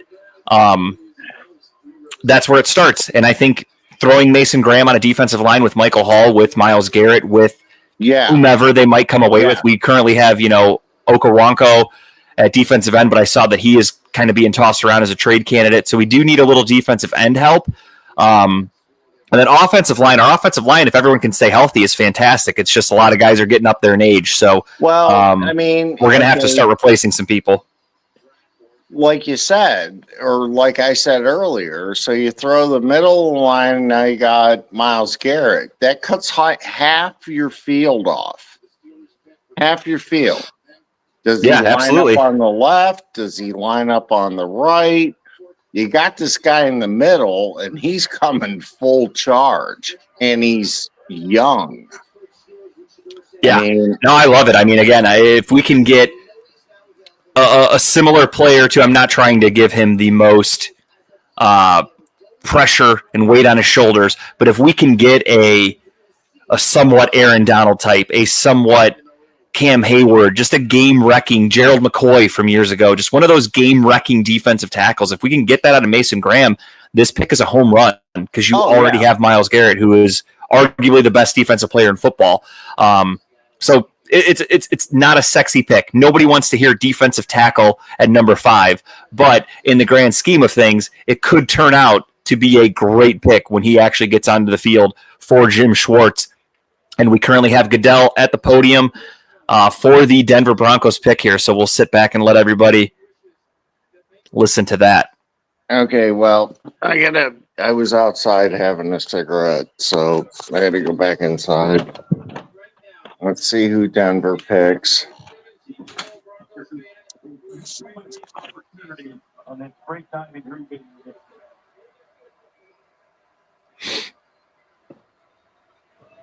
They drafted that small white kid. Oh, it's a Make-A-Wish. Not a good pick, Denver. I feel like he's not going to have a long career.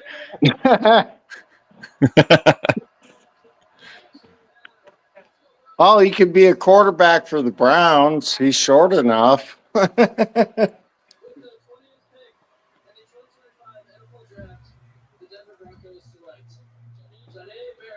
Oh, cornerback. Jody Barron. Okay, interesting. A lot of people had them taking a running back.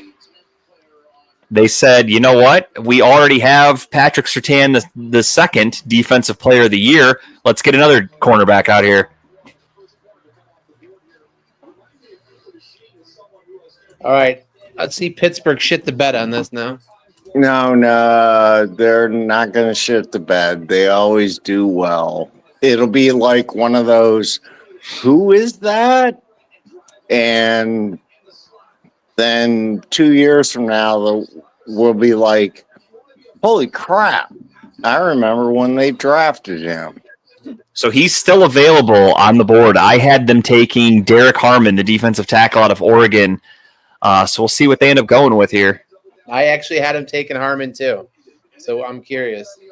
They need defensive tackles. So, I mean, you got Cam Hayward, who's like 38 years old. He's not getting any younger. And they are obviously a defensive-heavy team. Again, they traded their second-round pick. This is the argument that I got it with my buddy today because my buddy was trying to tell me that they're going to take a quarterback. Don't get me wrong. I pray on all things that are holy, if I were a religious man, that the pick here is Jalen Milroe so I can win that $2,000. But I don't see them taking a quarterback because they do not have a second-round pick. I believe they are in kind of a win-now mode. I think the rumor that I heard is that as soon as the draft weekend is over, they will announce the signing of Aaron Rodgers. That's a done deal. And again, they traded the second round pick for DK Metcalf. So they are only interested in trying to win now, and drafting a quarterback that needs to sit for a year or so is not the definition of win now. So it wouldn't make sense to me. But again, I hope it happens. And let's give a quick welcome to Clayton Bigsby from the Chappelle Show. Y'all got any more of those Jalen Milroe picks?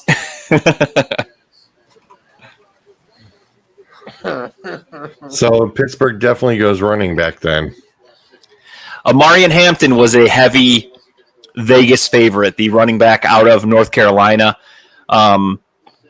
He fits. They need a running back. They let Najee Harris walk. They have Jalen Walker, I think his name is. That was one of the running backs that I talked about earlier. Picks in. Yeah, he could slide to the second round, but if he doesn't go here, but Hampton is a guy who could easily also go in the 20s here. I have not been checking Twitter, so maybe I can get a little head start. I'm goddamn, I swear my fingers are crossed for Jalen Milrow at one point tonight. They're not loading anything. Yet. No, I noticed that too. They haven't made an advanced pick in a while.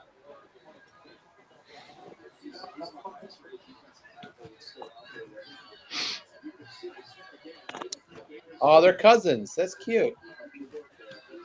I wasn't looking. Were they making out? Kind of. I just assume that's how you can tell a Pittsburgh cousin. The deeper the tongue, the closer on the family tree they are.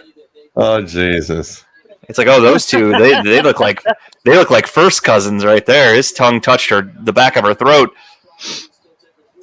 All right, here we go. Fingers crossed. Jalen Milrow. Come on, Goodell, you son of a bitch. Speak it into existence. Let's go, Mike Tomlin. You're one more 8 to 9 win season away from getting shit canned. Go out with a bang. Take Jalen Milrow.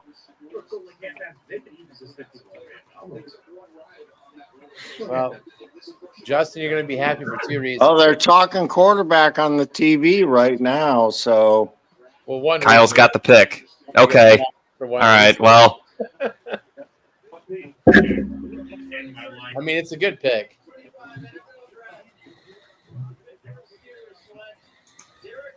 Oh my God.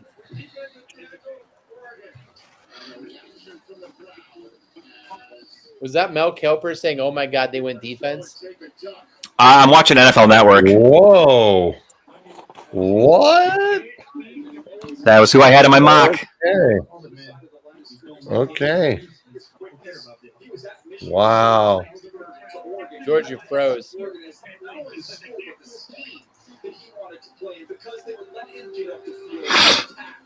Okay. defensive tackle. Okay. Well, for me, the easy way I was able to decipher that they were going to take Derek Harmon was for a couple of reasons, and that is Pittsburgh. I follow a lot of people that do a lot of research that saves me the trouble of having to do it. And one of the guys I follow posted a study that he did that shows all of the most recent draft picks from the Steelers for their current regime. Anybody they've taken is somebody they had in for a top 30 visit. Derek Harmon was one of those guys.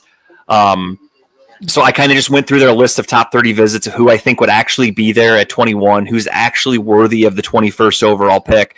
And I landed on Derek Harmon days ago. As Kyle can attest, we did our mock draft yesterday.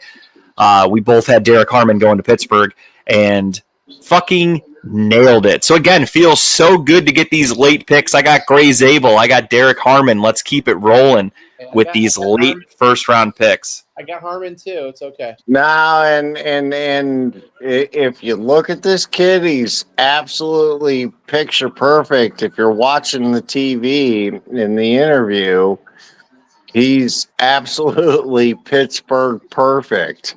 They're going to fit in those row houses. My The one thing that I'm going off of, and I know it's obviously it's not an actual statistic that you can base anything off of, but most Oregon defensive players have gone to the NFL and not been very good. So I'm holding my breath that that's going to be the next case because there have been a lot of defensive linemen that are very athletic. They go to the NFL and they stink out of Oregon. So I'm hoping this is the case.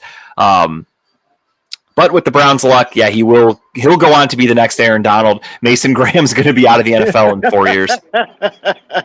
It's a battle of defensive tackles in the AFC North today. Pretty much. Well, defensive linemen in general, because, yeah, the Bengals took Stewart. Yep.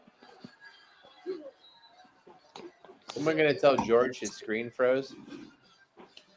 I don't think it froze. I think he's just stoically watching us. I love it. I don't think he is.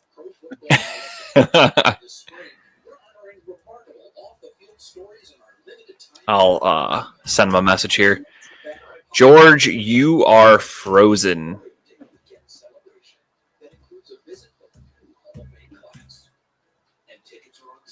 What happened to Jory? He jumped off. Oh, okay.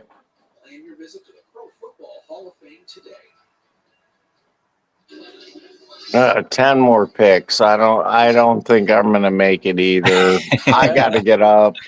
No problem. I took tomorrow off, so I will be up all night. Now project manager, I shouldn't even be sitting here talking to you guys.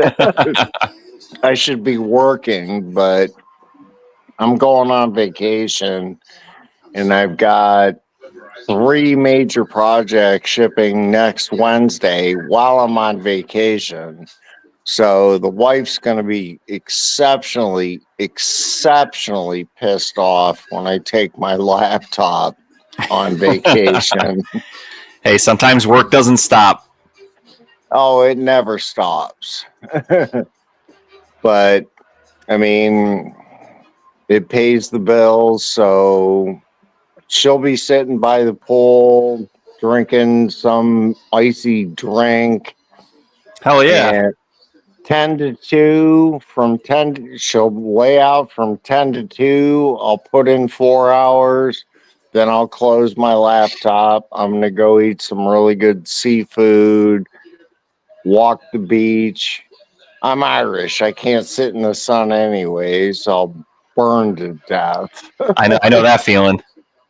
Oh, yeah. No, I go outside. I'm very Irish. Yeah, I go outside and the sun hits me in Florida and it's like I can hear my skin sizzle. I get a sunburn if my lights are too bright, so I know what you're talking about. Yeah, so I don't want to be in the hospital with sun poisoning and shit like that, so I'll just sit in the shade. And then after 2 o'clock, I'll go out and put SPF 50 on. But yeah, I'm not going to make it to the 33rd pick. But my guess, here's my guess. They're going to take a running back. Okay. Well, the 33rd pick, they won't be doing it till tomorrow, so you're good. How many? Well, aren't they? I thought you said they were first round, 33rd and 36th. 33 is the first pick of the second round, so that starts tomorrow night. Yeah, tonight ends after 32.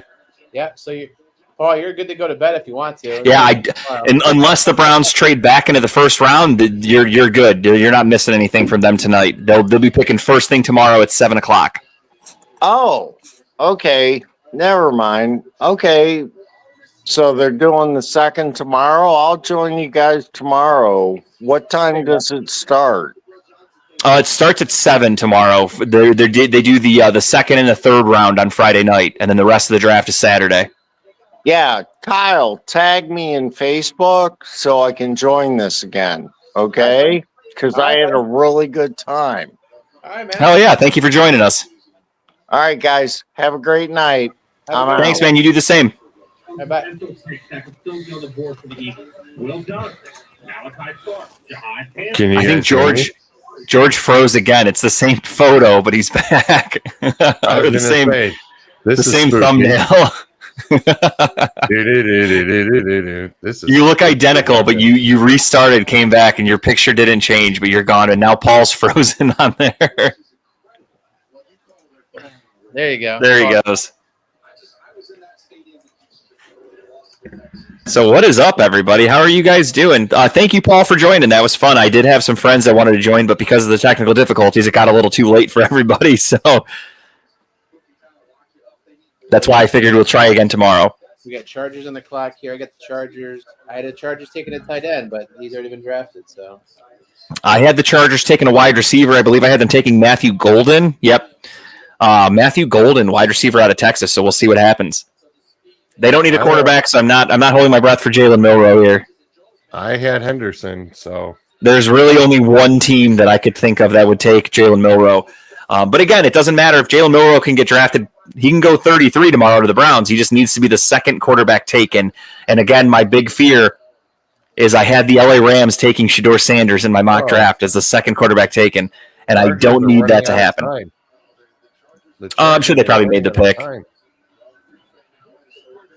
Oh, the pick is in with seconds left.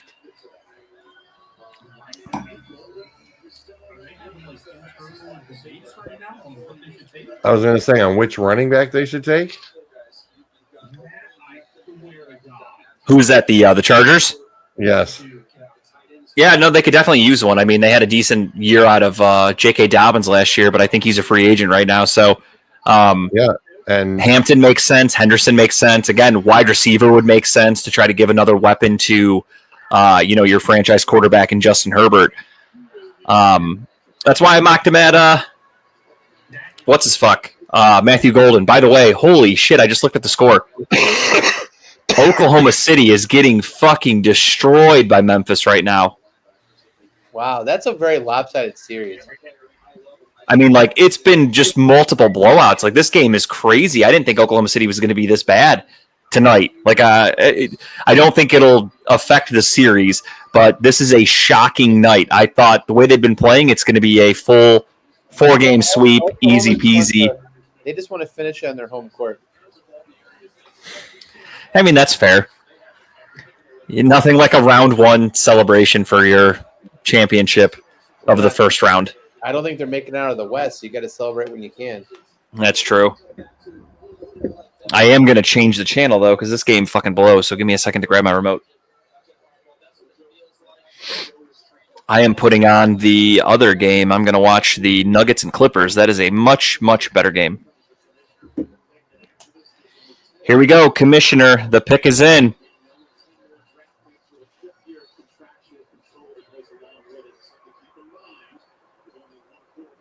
Do-do-do-do-do.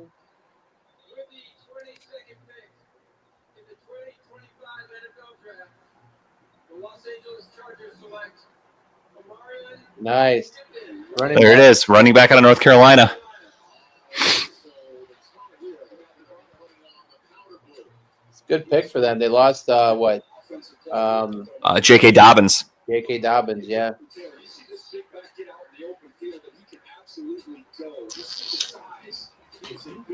And there is the running back. Yeah, good pick for them.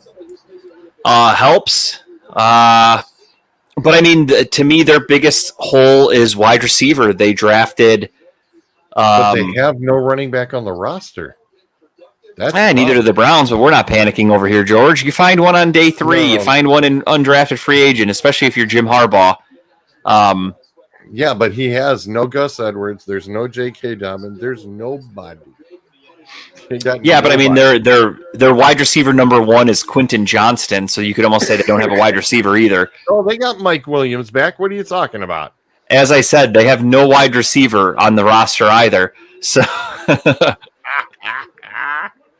they could use help. But again, when you're a team and you have multiple holes, you take what you value as best player available. So I would probably agree that I would have Amarian Hampton as a higher rated prospect than Matthew Golden.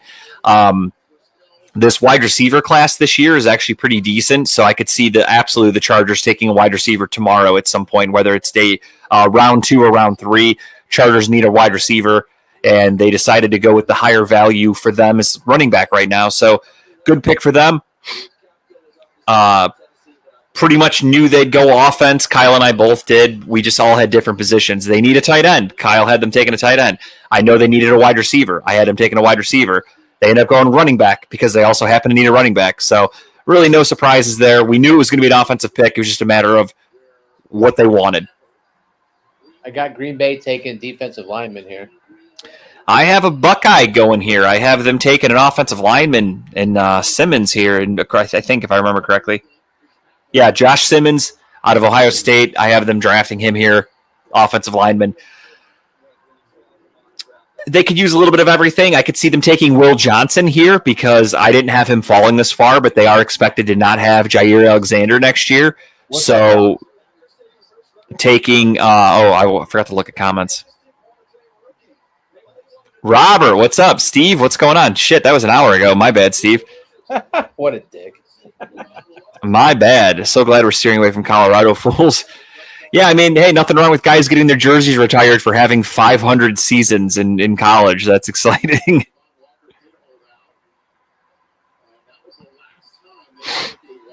Wow, why did Green Bay people all look the same?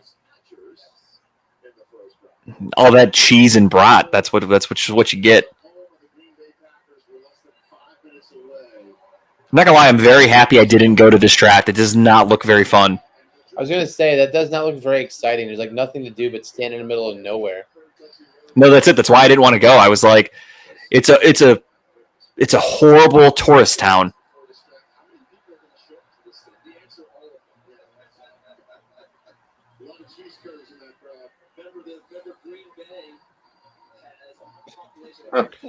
You got Robert sitting there going, Browns are taking Dart at 33 and Henderson at 36.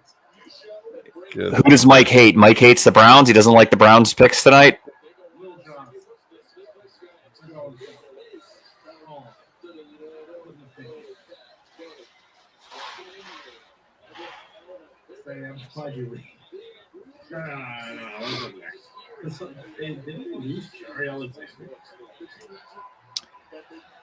Let's hear it, Mike. You're in the comments. Mike, who would you have taken, or what would you have preferred that they did? What would have made you happy at 2 there had they not traded? Assuming that's what you're mad about. And Robert says they're taking Dart at 33, Henderson at 36.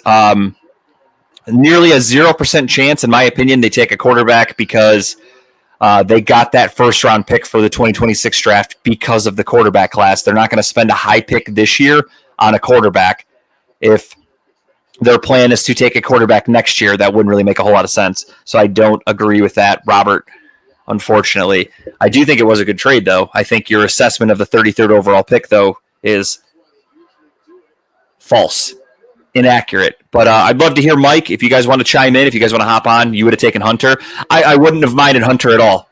I totally get where you're coming from with that, but I see the big picture here that the Browns are going for. The Browns are building the trenches. They're going off defensive lineman early, interior, team him up with Myles Garrett, put him out there with a Jim Schwartz defense.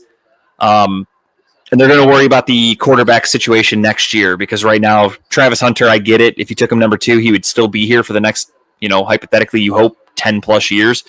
But they found the value in a franchise quarterback in 2026 a little bit higher. And obviously, we'll have to wait and see. Name a pro-ready quarterback for next year. In next year's draft class, I mean, you've got Drew Aller. You've got, his name escapes me again, the kid out of LSU, who I'm actually a big fan of. I'm kind of pissed that he went back to college. And then you've got Manning. Right there, top 3 off the top of my head. I don't like Carson Beck, so I'm not going to say Carson Beck, but Carson Beck is a guy who is coming out next year. Trash, Robert said. They're all better than any quarterback in this year's class. They are all so much better than Cam Ward, than Shedeur Sanders, and Jackson Dart, etc. Jackson Dart is a one-read quarterback. Jackson Dart ran a spread offense in college, which is designed to just make guys open. That doesn't happen in the NFL. If you could show me some plays with Jackson Dart threading the needle, hitting tight windows, let me know.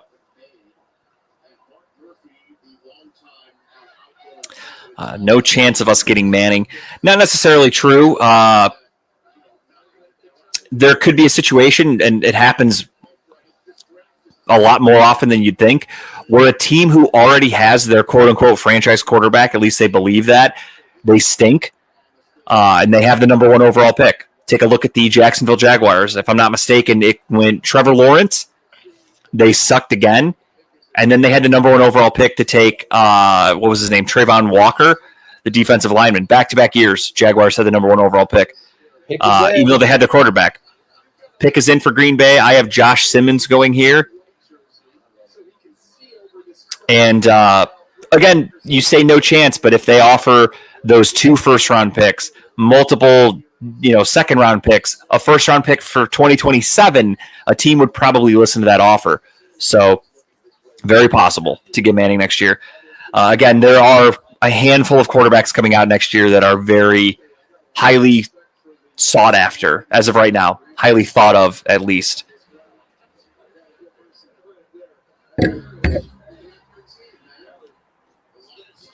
You know, obviously, we're no one in the Cleveland organization is a mind reader.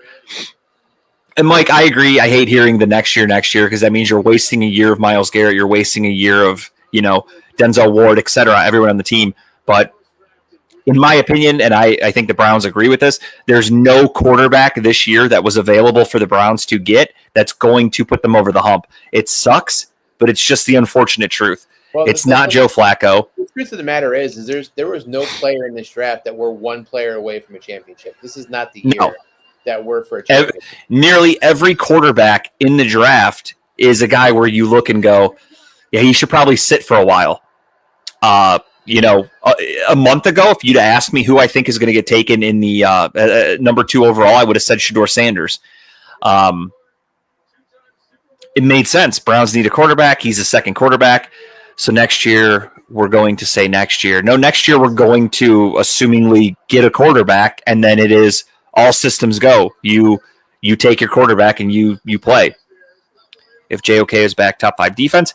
Agreed. I saw him walking into the Browns facility the other day. He looked healthy. Now, can he take a hit is the question. No, I think the lack of updates is enough to tell me that he is not ready to play football, and that's a shame. I love JOK. He's one of the best linebackers in football.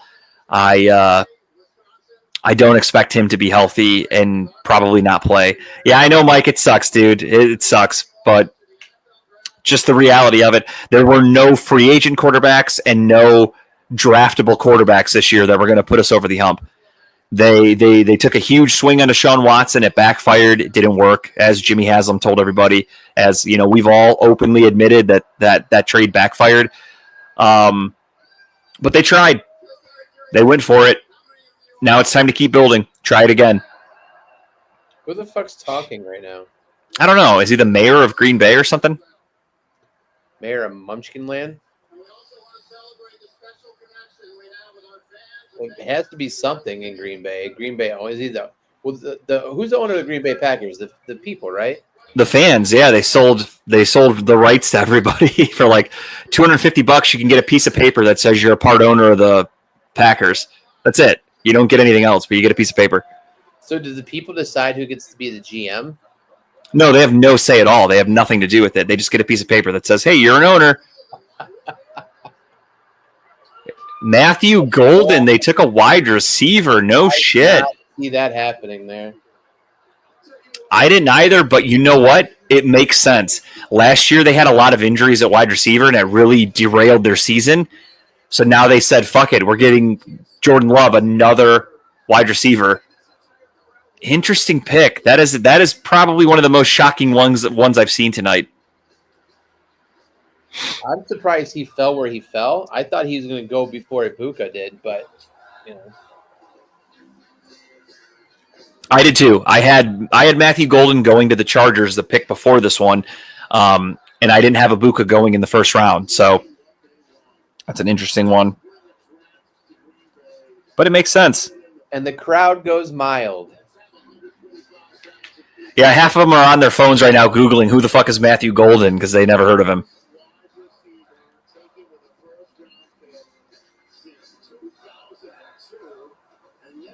Were they saying go Chiefs go? Go Pack, go. Could they make that walk out to the stage any fucking longer? It's like a mile. Oh, it's all the drama. They want everyone to watch this guy walk. You have to stop, take your picture with your hat. Then you walk out onto the stadium or to the podium and you hug Goodell. Dude, I will tell you that Goodell has perfected the dap up over these last 10, 20 years. He's so good at it. Like, it makes me wonder if he is. Oh, he's definitely. He has a little African American heritage in his genes. Who do you think is the next running back off the board? Thompson at 33 or 36. Which Thompson? Dante Thompson, the wide receiver out of Tennessee. Is that who you're talking about, Robert? I think Henderson's the next running back off the board. I do too. I think TreVeyon Henderson's the next running back off the board. I'm waiting for confirmation from Robert on who he thinks is going. Oh, Amarian Thompson. No, it's Amarian Hampton. He already got drafted. That's why I didn't know who you were talking about at Thompson. Amarian Hampton already got drafted. He went to the Chargers like 2 picks ago or whatever. 1 pick ago. Yeah, so that would probably leave Henderson next then. That's a no-brainer. Yeah, that's why I didn't know who. I thought he was talking about. There's a wide receiver I thought he was talking about. Or no, it's Deontay Thornton I was thinking of. But either way, yeah, he caught me off guard with that. Yeah, Amarian Hampton just went to the Chargers. I also don't expect the Browns to take a running back early in the second round only because of Andrew Berry's track record. We're a very heavy analytically driven team, whether you like it or not. No worries, Robert. You're good. And I feel like they see value in a day 3 kind of running back. Do we trade up for Sanders? I don't think so. I don't know. I mean, I see. I'm not gonna. I can see the Browns moving back into the first round here. I'm not gonna lie to you. I do too. And if they do it for Shedeur Sanders, that changes things because that shows me that next year they're not in on a quarterback, obviously, because you're drafting a guy in the first round. You expect him to be your franchise quarterback, whether it's pick number 2 or whether it's pick number 26 or whatever. If they trade in, I don't know. I don't see it. They have a good relationship with Philly. I could see him trading up in Philly's pick, the last pick of the first round. They have a much better relationship with Minnesota. So this pick, well, the pick's already in. Never mind. Their GM, Kwesi, whatever his name is, came directly from Cleveland. Him and Andrew Berry worked directly. He worked directly under Andrew Berry. They have a very good relationship. So if a trade's going to happen, I would expect it here at Minnesota before I would expect it at Philly. Because again, if you're the Browns, Philly's drafting 1 pick ahead of you. I'm not too worried about anybody jumping us to take somebody, and I'm obviously not worried about Philly taking a wide receiver. So if they're sitting at 32 and you're at 33, I would just let them do their thing and wait till tomorrow. But if you really want somebody, now's the time to do it because you're jumping the Rams, who I have in my mock. I don't know anything about it. I don't know if there are any actual connections. I have Shedeur Sanders going to the Rams because they need a backup. They could make another trade at Houston. They've already shown they have a pretty good relationship with Houston. Yeah, you ain't kidding. But again, I'm looking just ahead at teams ahead of the Rams. If the Browns are going after quarterback, this is the time to do it. It's Houston, yeah. It would be Minnesota and it would be Houston. And the pick is in for Minnesota, so there's no trade happening there. We'll see. But I don't see it. I really don't. It's a weird situation with Shedeur Sanders. I feel like teams he's an okay quarterback. He's not a game-changing franchise quarterback on one hand, and on the other hand, all the shit that he talks and how cocky he is and full of himself really makes you go, I don't want that. I don't want to deal with his fucking dad. I don't want to deal with the media. He's not good enough to put up with that kind of shit, in my opinion. Ooh, Vikings stay and they take OH. Not the offensive lineman I thought would go first. Wow. And the crowd goes mild. And the crowd boos because they hate Minnesota. NFC North rivals. That's a good pick, though. That dude's a beast. No, it really is. I mean, they needed some help on defense. I think I had them taking a defensive. I think I had them taking a safety. I think I had them taking Malachi Starks. Of course, they show the gap-toothed Minnesota fan. I mean, that's what they all look like. They're all from Fargo. Yeah, I had the Vikings taking Malachi Starks. Houston trades picks the Giants. They're taking the Sanders. Giants.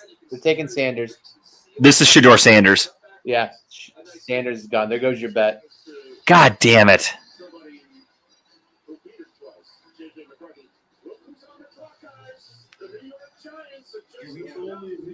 Here comes Sanders. Here comes Sanders. Here comes Sanders.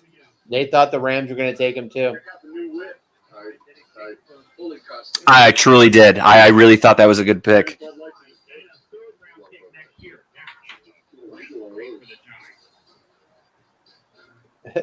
Mike George is frozen. He can't fix it.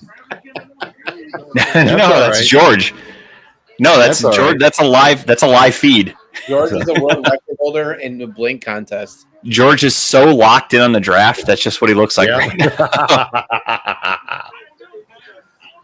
He's hyper focused. Holy shit! I blinked, and all of a sudden the Clippers are beating the hell out of the Nuggets.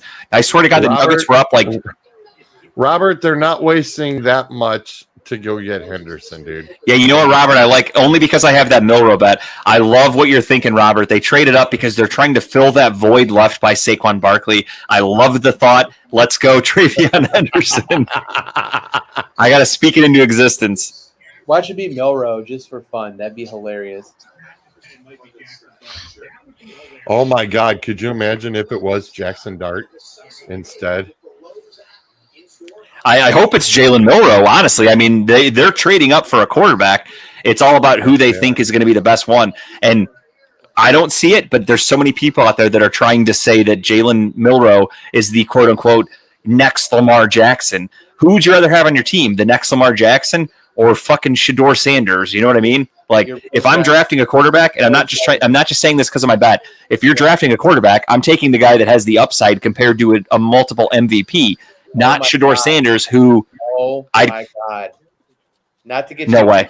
It's not that guy, but look who they took. Hang on, my things. I got to load here. Motherfucker. Not Jalen Milroe.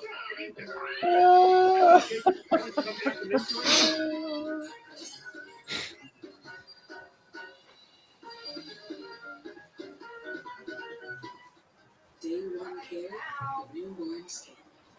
New Aveeno Baby Healthy Star. Matt, it will be the funniest thing ever. God damn it. There goes my fucking $2,000 bet. Fuck.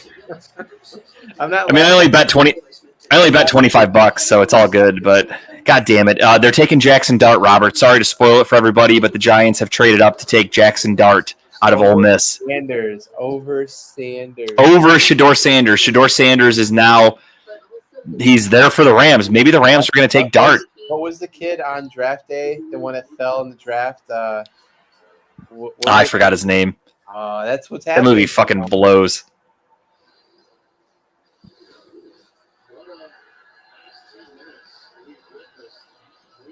Fuck. How stacked? Damn it, I wanted that trade. How stacked is that quarterback room? Russell Wilson. What's his? Well, you've got two guys that are going to sit there and read the Bible all day while they do their lunges. You've got Robert, thank you. Bo Callahan. Yeah, that movie. God damn, that movie sucks. I watched like 2 minutes of it today. It was on TV. It had just started. I got to the part where they had Tony Rizzo and Aaron Goldhammer talking for a minute, and as soon as it ended, they had whatever the fuck his name was, Vontae Mack or whatever, calling Kevin Costner, and it was Chadwick Boseman playing Vontae Mack or whatever. It was so bad. I was like, all right, I'm done. I turned it off. I couldn't watch anymore. And then my power went out. I think that was God's way of saying, you know what? No matter what. I'm shutting this down for you. I turned on draft day and my power went out for 2 hours. Robert, if you're working tomorrow, we're going up to, of course, we're going to game day tomorrow evening for a drink if you want to join.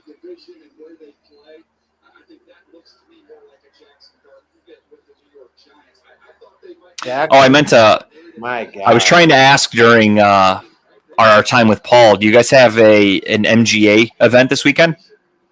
No, next weekend. It's at Sleepy Hollow. Okay.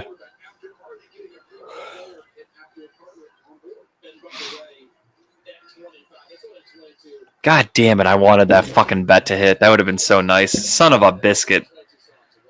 Son of a biscuit. They trade up for a quarterback and they're taking a fucking shitty white kid out of Ole Miss. Just take fucking Milroe. I love the fact that they keep on showing Shedeur Sanders, which is even better. Well, I mean, for me, the telltale sign of him he's gonna have a rough night is the fact that they refused to go to the draft. He said, I'm gonna have my own draft party. I'm not going to Green Bay. That's when I went, that's interesting. That tells me that this dude does not expect to get taken that early, and they're doing this to save face. There's no other reason for him to not be there. Who wouldn't want to walk out onto the stage and shake hands with Goodell and start their NFL career? But if you don't expect to go that in a timely manner, that makes sense. Jackson's not there either. No, he backed out at the last minute. He initially accepted, and then he like a few days ago said no. What are the odds of what are the chances of the Browns taking Milroe? I'm going very, very slim. Again, I don't see expecting to get 1 year out of Wilson. Then I assume, right? Yeah, absolutely. I mean, he's maybe got a year left in his career. Here it is.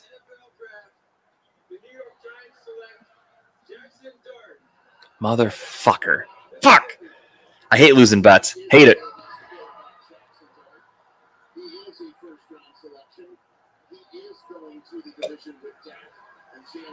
His mom's not that hot either. His mom's not that hot. Yes, Reese's offensive coordinator. Yeah, I mean, I look at it personally, Robert. I look at it as if anybody knows how bad Jalen Milroe is, it's Tommy Reese. I think Jalen Milroe has small hands. Jalen Milroe is a turnover machine. He fumbles the ball a ton. Not a very accurate passer. He does not fit the Stefanski offense. Stefanski's offense is accuracy. It's play action. It's timing patterns. It's Kyle McCord. If you're going to take a guy to be your third string quarterback today or this weekend, I mean. Jackson Dart's mom has bigger guns than he has. She does have some fucking. I saw that, dude. She looked like Rambo when she flexed right there. He like went to give him a hug and bent her arms up, and those things like were. Woof. It's got some nice muscles on her. Must be a hairdresser or something working with her arms all day. I don't like Jackson Dart. I really don't. This Falcons is made a trade. Falcons traded with the Rams. Oh yeah, there it is. Atlanta's on the clock. This is where they could go fucking defense again. They're obviously not taking a quarterback. They're going to go after that cornerback. They're going to go after they're going after that safety. No, he already got drafted. No, Malachi. Did he get drafted already? No, Malachi Starks is still there, and I think Manawari is still there. There's both safeties are on the board. I think they're going for either one of those two, is my guess. This kid is schools in it, understands it. He's got to deal with it going to New York. I think he's in a great situation where he doesn't have to start right away, as you said, Joel. Yeah, Kurt, I know that you like Jackson Dart, and I'd be interested to hear your thoughts on his game. I'll tell you what, guys, this is so much about style. Now, he's not. My buddy keeps texting me. He hates Shador Sanders. He calls him shadip shit. Nice. And he just keeps texting me that it's shadip shit getting drafted, and I keep going, no. Like he said that for the Giants. He goes, it's shadip shit. And I said, no, it's Jackson Dart. I saw the pick. And then I don't think he saw that the Rams traded, so he thinks it's the Rams taking him or drafting. So he goes, this will be shadip shit. So I just went to the Falcons. I don't think so. I'm just fucking with him to like act like I'm playing dumb. I don't think he paid attention that they traded yet. So he's still thinking it's the Rams. Well, I think they take Starks here or the other guy because you only jump Baltimore if you want that safety or that defense. Yeah, Baltimore needs a safety, so they're coming up here for Nick Manawari or Malachi Starks. Again, that's a guy to look out for if you're the Browns. If he falls to 33, Nick Manawari is truly the highest rated player for Andrew Berry's process. He is young. He's in that ballpark. Whoever Atlanta picks, Baltimore's taking the other one. Yeah, possibly. Are the Browns starting Graham and Hall? I think they're going to run four-man front. They run a 3-4, don't they? Or 4-3? Yeah, no, absolutely. They run a 4-3. They'll start both. It's going to be Michael Hall and Mason Graham, and they also run a little bit of a we like to cycle players in and out. We have that guy, I forgot his name off the top of my head. The dude we signed, the defensive tackle out of from San Francisco, Telvin Johnson, I think it is. No, I don't remember his name. But we signed that defensive tackle from San Francisco. So the Browns like to cycle players, but yeah, it's going to be, my opinion, it's going to be Myles Garrett, Michael Hall, Mason Graham, and then pick your poison at defensive end. It's going to be Oko if they don't trade him. It's going to be Joe Tryon, who they signed in the offseason. So we'll see.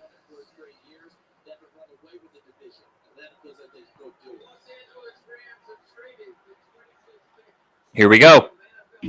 I did not look at Twitter.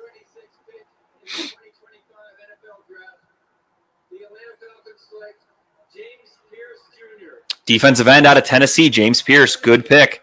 I did not see that one, but that's a great pick for them. You know, in my opinion, modifying that defensive line. Assuming that they jumped Baltimore to take him, I'm very happy that Baltimore did not come away with James Pierce Jr. So if that's what they needed to do, thank you. Or they jumped Detroit because Detroit needs a defensive end. Detroit has Aiden Hutchinson, who is obviously coming off of a horrific leg injury, and they had Zadarius Smith, who they did not re-sign. They let him go. So they needed a defensive end in the worst way. Maybe they were looking to get James Pierce. Regardless, glad he's not going to Baltimore. That's fine with me. So now Baltimore's on the clock. Baltimore will likely, I have to imagine, they're going to take a safety here. Yeah. They have a lot of holes, though. Baltimore. Don't get me wrong. They're the favorite to win the division. They're very good. I had them taking Kelvin Banks, the offensive lineman. For the Ravens, they do need O-line help, so this is where they could take Josh Simmons. They could take Connerly Jr. out of Oregon. But they could also go defense. They could go with a safety. They could go with a defensive back.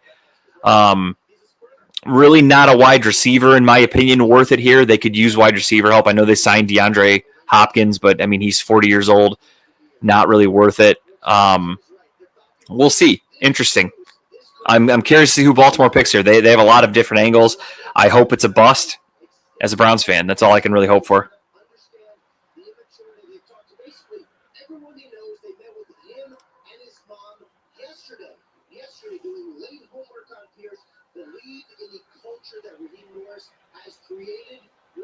James Pierce now found. Keep up with every pick on NFL.com with the draft tracker presented by Alexis. So it's the first time in 11 years we didn't see a thinking with the end of a fantasy football draft, it's like, come on, just get your picks in. Maybe that hard. Wait, what the hell was that trade?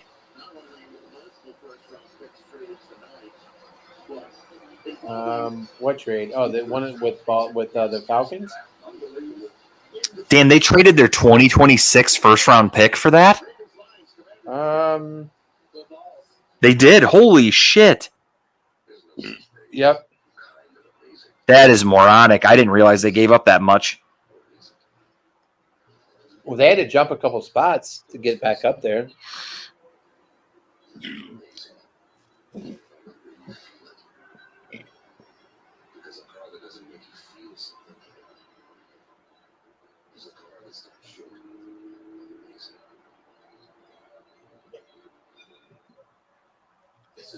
God damn. This stuff works. This stuff kills weeds down to the without killing your lawn. This stuff works on dandruff, scrap, this clove. This stuff works for up to 3 months. This stuff works guaranteed for your money back. This is Roundup for months. This stuff works. I trusted Invisalign because a lot of my peers used the aligners before. Seeing results now, I can honestly say that I'm even more confident. Confidence is with shapes you could be great. Invisalign, trusted by the pros.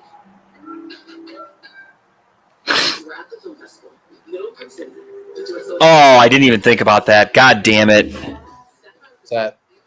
Will Johnson, the Michigan corner, who was, again, a projected possibly top 10 pick before some injuries happened, is now just sitting there waiting for the Ravens to take him. Robert, sorry, just saw your question. Who's the next best offensive lineman?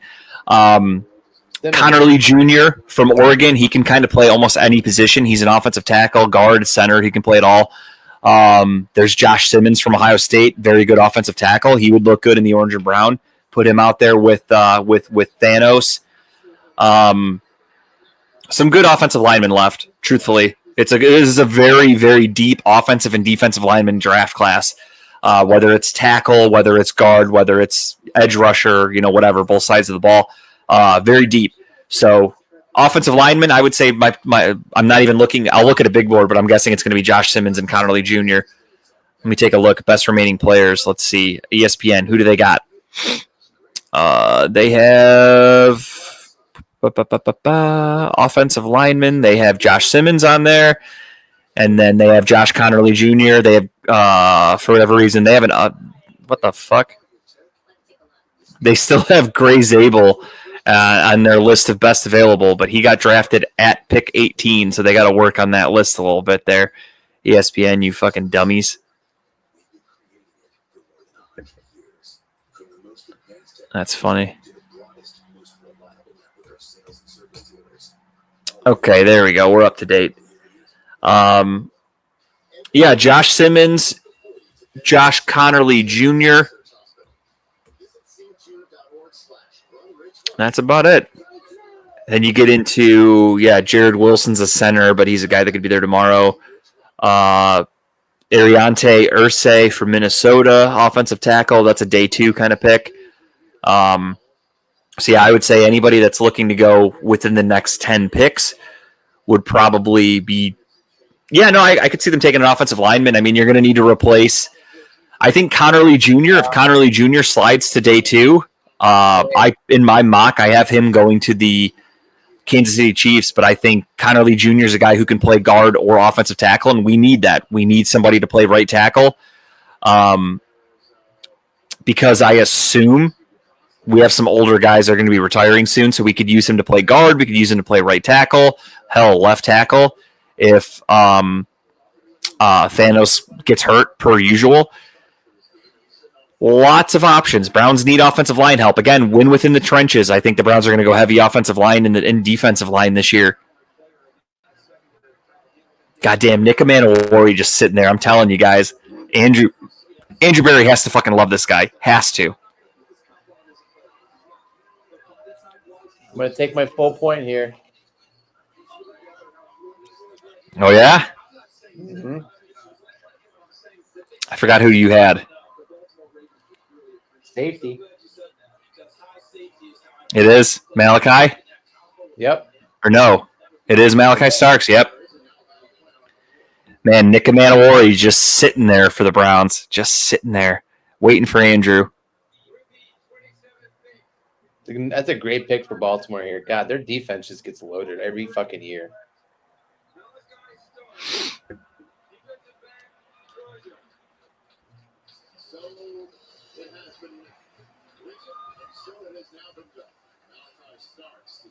Would you take one in the second round, an offensive lineman?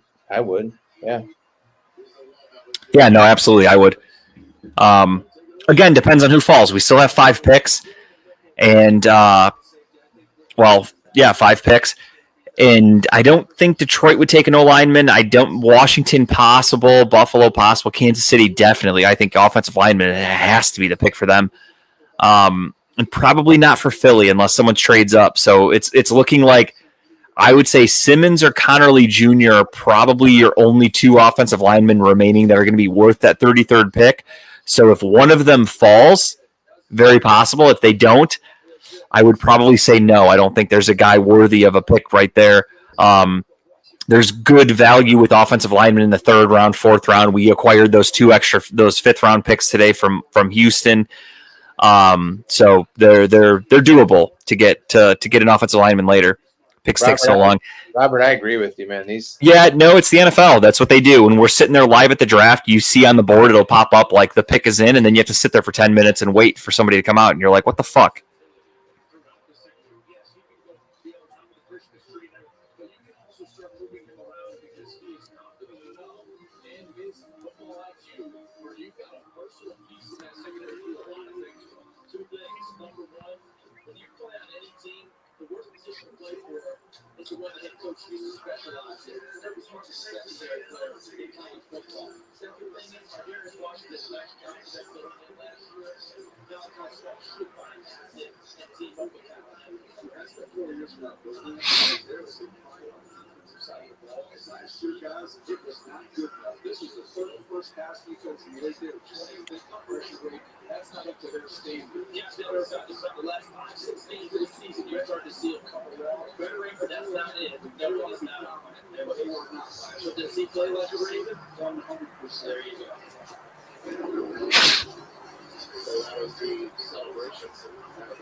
Oh, the NBA, aka National Blowout Association. Tony has to be bored at the stadium. I don't know who Tony is. Is that Tony Browns left. party? Tony left already. Well, they had that draft party downtown at the stadium. Is that still going on? Nah, it's over. I assume it's over. Yeah, they have like noise ordinances and stuff like that. Tony left right after the music started. After the Browns picked, he left.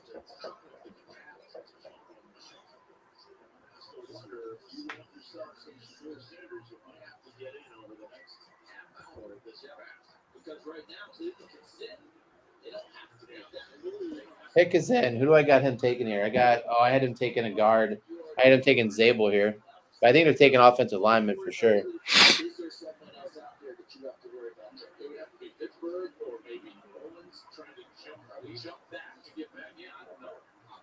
To remember when the Browns fans woke up this morning and thought they might get both Hunter and Sanders. So they think about the twists and turns. Well, they had the opportunity. I hope you tear your ACL and don't play all year. I mean, that's not good to play. Yeah, fuck them. You're Raven now. Go fuck yourself. I wish all the worst things in the world happened to you.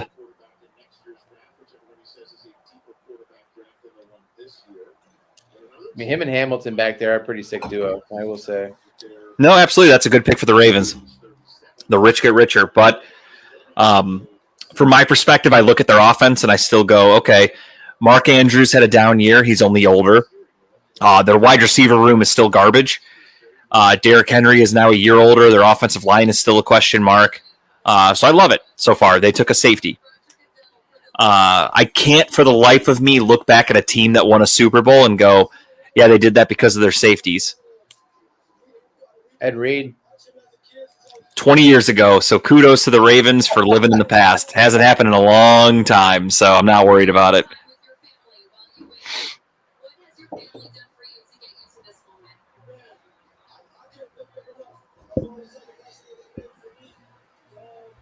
Is that a Mexican Detroit Lions fan I just saw? It's amazing. I wasn't looking. I was watching the basketball game.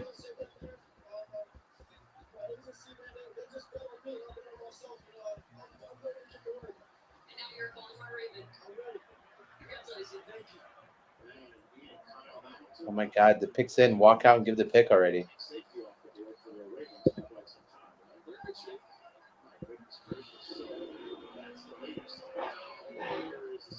You know, Dion's like, I didn't get drafted in the second round.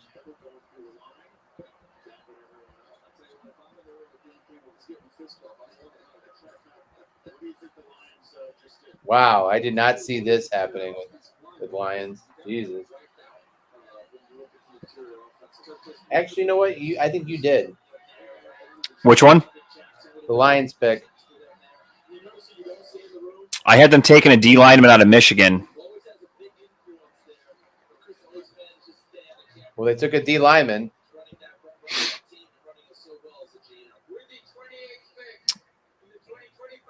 Oh, yeah, there it is.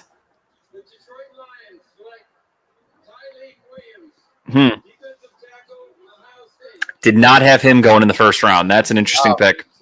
Not at all. Yeah, there you go. I'm watching NFL Network, and Daniel Jeremiah just said the same thing. He said, it's a little earlier than I thought he would go.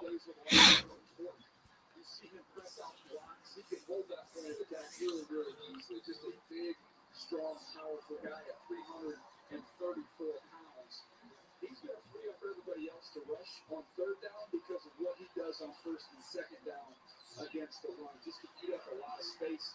You see these little glimpses of his ability to get on the other side and be a disruptor. George, you with us?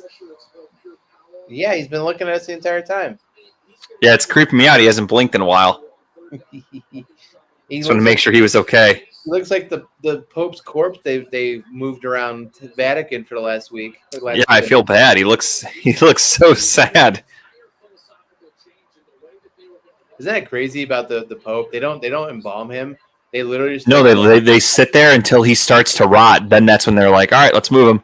They throw his ass into a fucking casket and move him around Vatican or Rome and have people look at him. He's not even embalmed. He's just decaying in front of you. Yeah, it's fucked up. I don't understand religion and like that weird stuff just makes like, why don't they just have common sense? Like just be smart and be like, hey, you know what? Dead body. We should probably do something about it. No. Morant out for the game. What'd you need for Morant to do? Yeah, they're up big. I can't believe we're having blowouts in the playoffs of all fucking times. I'll be back. Well, I mean, they're only up 21.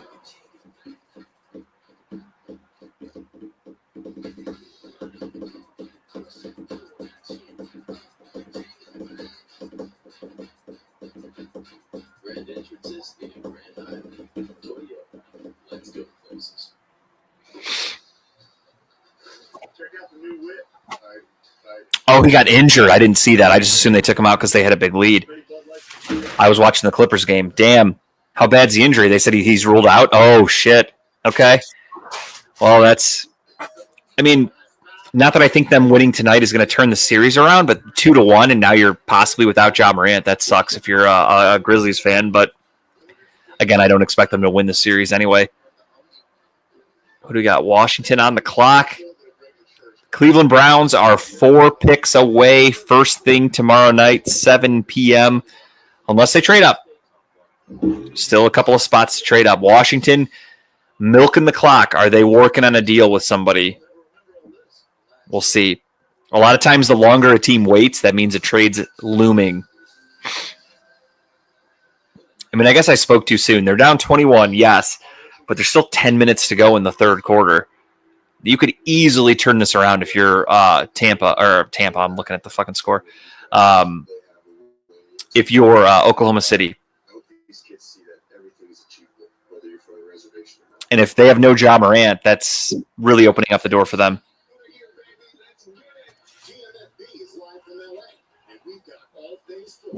What happened to Morant? Got hurt, was ruled out for the rest of the game. I didn't realize that. I stopped watching the game, so I kind of assumed it was just a blowout, so they benched him.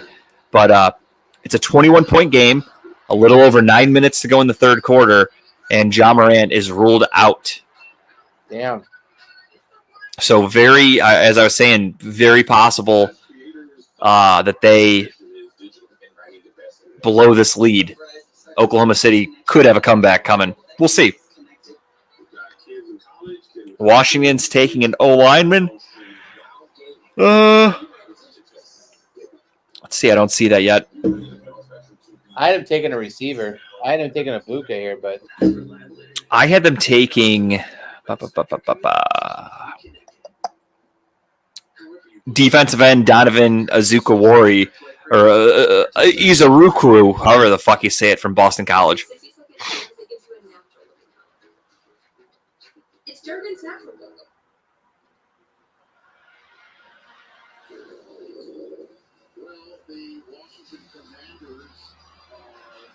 The pick is in.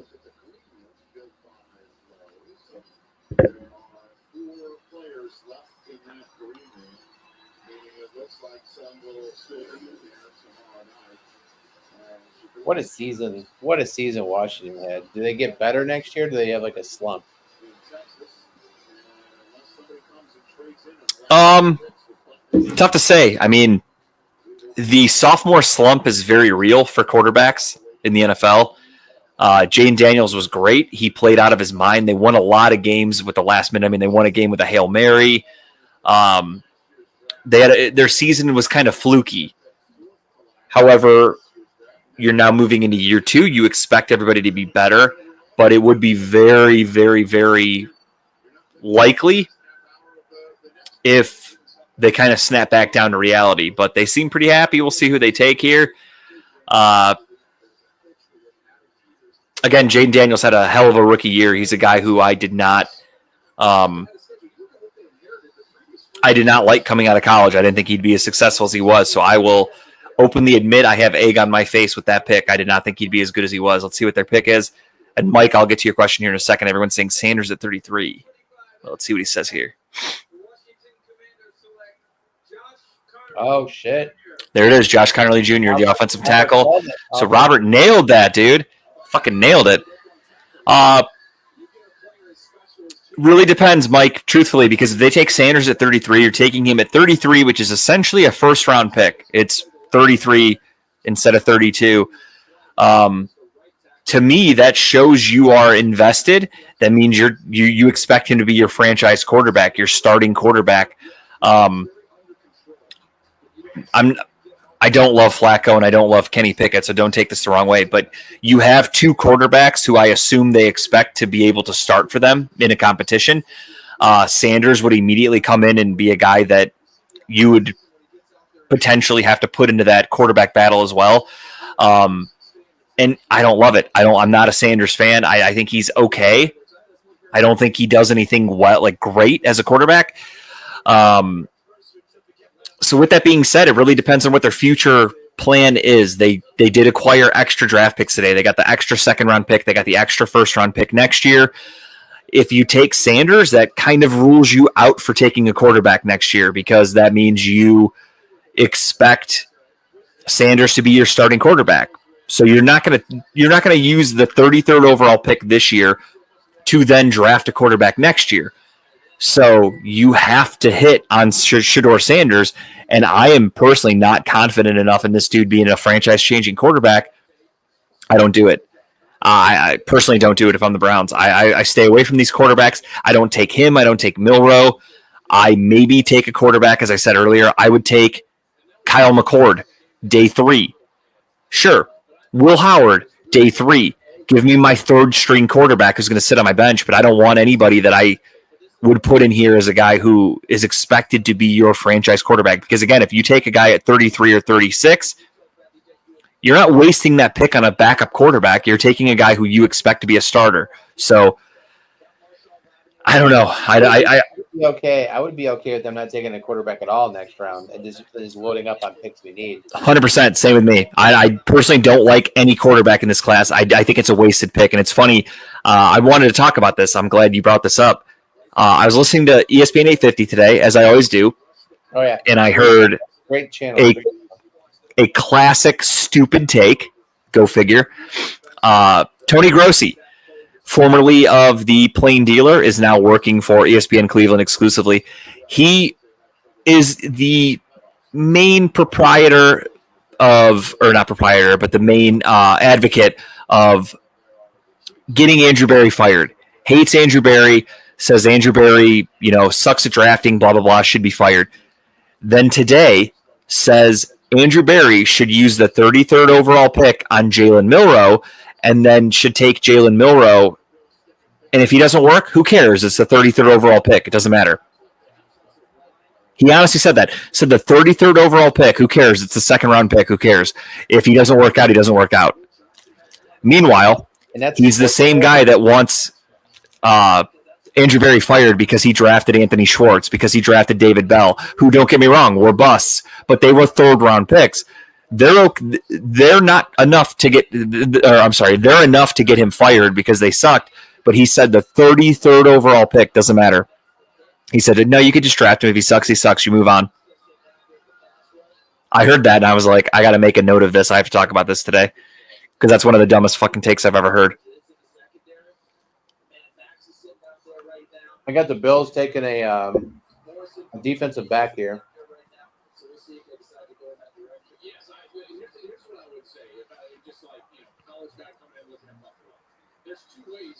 Troy Adams, I think, because I haven't taken her. Is that Trey Adams? Troy Adams. I have Buffalo taking Maxwell Hairston, the cornerback out of Kentucky. I heard they loved him. They had him in a bunch of meetings with him. Here, all right. What's up? So we both got defensive backs. Yeah, I mean, it's a huge position of need for them, so it makes too much sense. But this is where they could go Nick Manowari because he's a good safety and they need a safety. So I expect them to go defense personally, but we'll see when Mr. Goodell gets up on the stage. I fucking hate how long they drag this out. Like, this draft should be over by now. Instead, it's going to go till midnight. I got work in the morning. I don't, but I have a fucking 14-month-old that's going to be up like I'm getting up for work.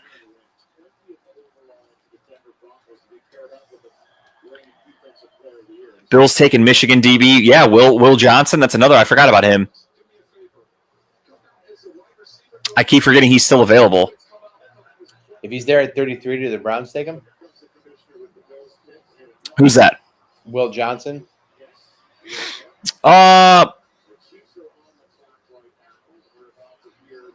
Maybe. Oh no, His injury history is a little. They drafted the kid in the wheelchair. Yeah, he's our new swing offensive lineman.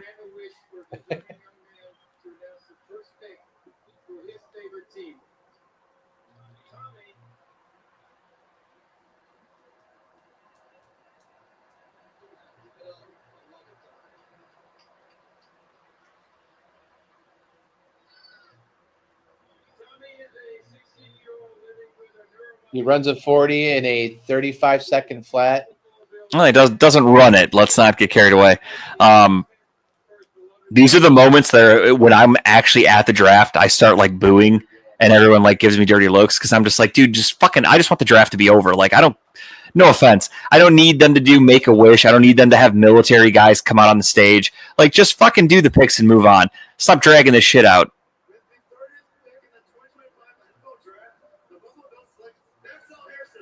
There it is. I got that one right. Nailed it. Maxwell Harrison. I knew they liked this kid out of Kentucky. Nice. Nailed it. That's a full point at 30. I take that all day. Take it to the bank. Is that Gilbert's kid? Too soon? Now, Gilbert's kid could walk, I think. It's Gilbert's now in the chair after all of his strokes. Well, Gilbert can't walk. Gilbert's kid can't walk anymore, though. No, not at all. He will not be making any more draft selections. Oh, I didn't see Mike's comment. I thought you were just saying that. Oh.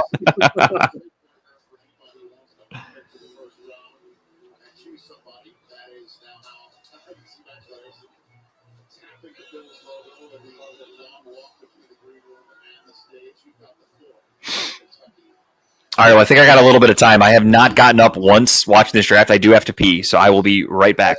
That's what I just did. Yeah. Hold down the fort. Oh, Eagles are on the clock. They trade.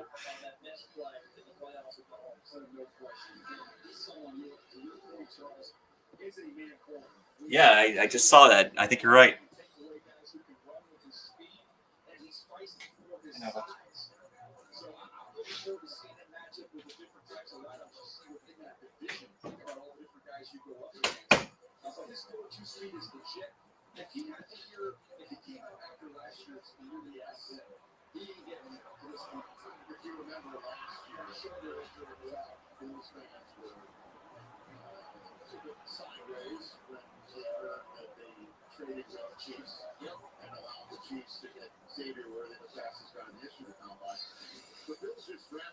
This year's fastest guy at the combine, who I would imagine would be marking Xavier Worthy in future games. I guess it will be a great race as you watch him here. The first, look at how fast and explosive he is. He can put it on cruise control on the way to the end zone. He gets himself in a bad position, not a problem. I can recover. That's fine. He's going up against who we know he can really run. That was no issue. 5 ran sub 4-4 to recover there. The big year in 23 we referenced. If he had that year this year, we're talking about some of the top 10, top 15. He was tough as a blitzer. The tackling wasn't as good this year. That was a result of the shoulder. I'm not worried about that. I'm in Cincinnati, Mike. I'll be home tomorrow evening. Maxwell, you have talked to every single prospect that has been called for you tonight. Now it is your moment. How does it feel to trade Kentucky blue in for Buffalo blue? Yeah, Robert, I agree. They're dragging out these last couple picks. I'm so happy that my name calls 2 and your family, you love them so much that you are wearing them with your heart and soul tonight. Show us your jacket. Everywhere. It was me everywhere I go. I love my family, man. My biggest support system. Congratulations, and Western New York's gonna love you.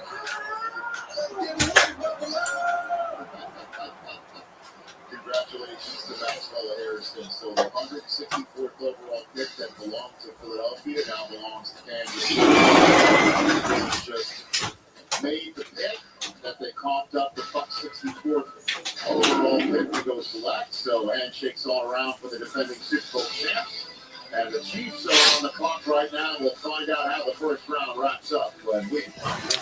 Well, I reached out to that company that I talked about last week that does the energy pouches, Get Grinds or Grinds. Yeah. They are not accepting any more ambassador applications at this moment. I did ask. Well, that sucks. But it doesn't stop me from buying from them because I'm not going to lie to you. I'll tell you a quick story here while we have some time. So I love their product. I love these caffeine pouches. So I decided to Google other companies that make them. Found a company that has decent flavors, and they're a lot cheaper. So I bought some. This company is called Berserker. The can looks cool as fuck. It's got like a Viking on it, slaughtering people and shit like that. This flavor is mead and honey, which mead is that like weird alcoholic, not beer, but it's similar kind of drink that you make out of honey. Yeah. These pouches, their cans come with 20 pouches, 100 milligrams of caffeine. Grinds is 80 milligrams, 15 pouches. This Berserker company had a 5-pack of these meat and honeys for $15. Really good deal. So I bought it. Couldn't be more excited. Popped it in. Immediately started like fucking hurting my mouth and making my fucking gums hurt. So I said, nope, getting rid of that. Don't like that one bit. The Grinds brand does not do that at all. So I emailed the company for the Berserker. I'm sending these back and getting a refund because I was like, these fucking suck. And I decided to buy more from Grinds. So Grinds has a deal going on. You get a 6-pack, you get 2 sour apples, you get 2 wintergreen, and you get 2 peach for like, I had a 30% coupon. It was like $20 or something like that. Very good deal. But highly recommend if you guys like their stuff. But do they work? I think so. Is it replacing coffee for you? Or are you Mead with a D, Mike. Mead and honey. I mean, you could put mead in there if you want. That'd be kind of probably delicious. It's salami and honey brand. It's just ground beef covered in honey. Meat and honey. That's why it doesn't hurt your gums. Dude, that flavor, it fucking hurt. Like, I did not like it. I drink coffee all day. Robert, I live off caffeine. I drink coffee. I drink energy drinks. I put in caffeine pouches. I love caffeine.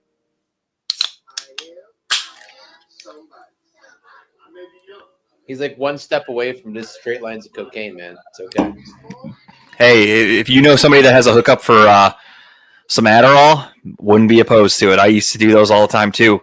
I drink 3 pots a day. 3 pots of coffee, that's a lot of coffee. I'll typically get, if I go to Dunkin', I get a large iced coffee, but if I don't get Dunkin', I drink coffee at work, and I'm drinking just black coffee, but I'll have a few cups.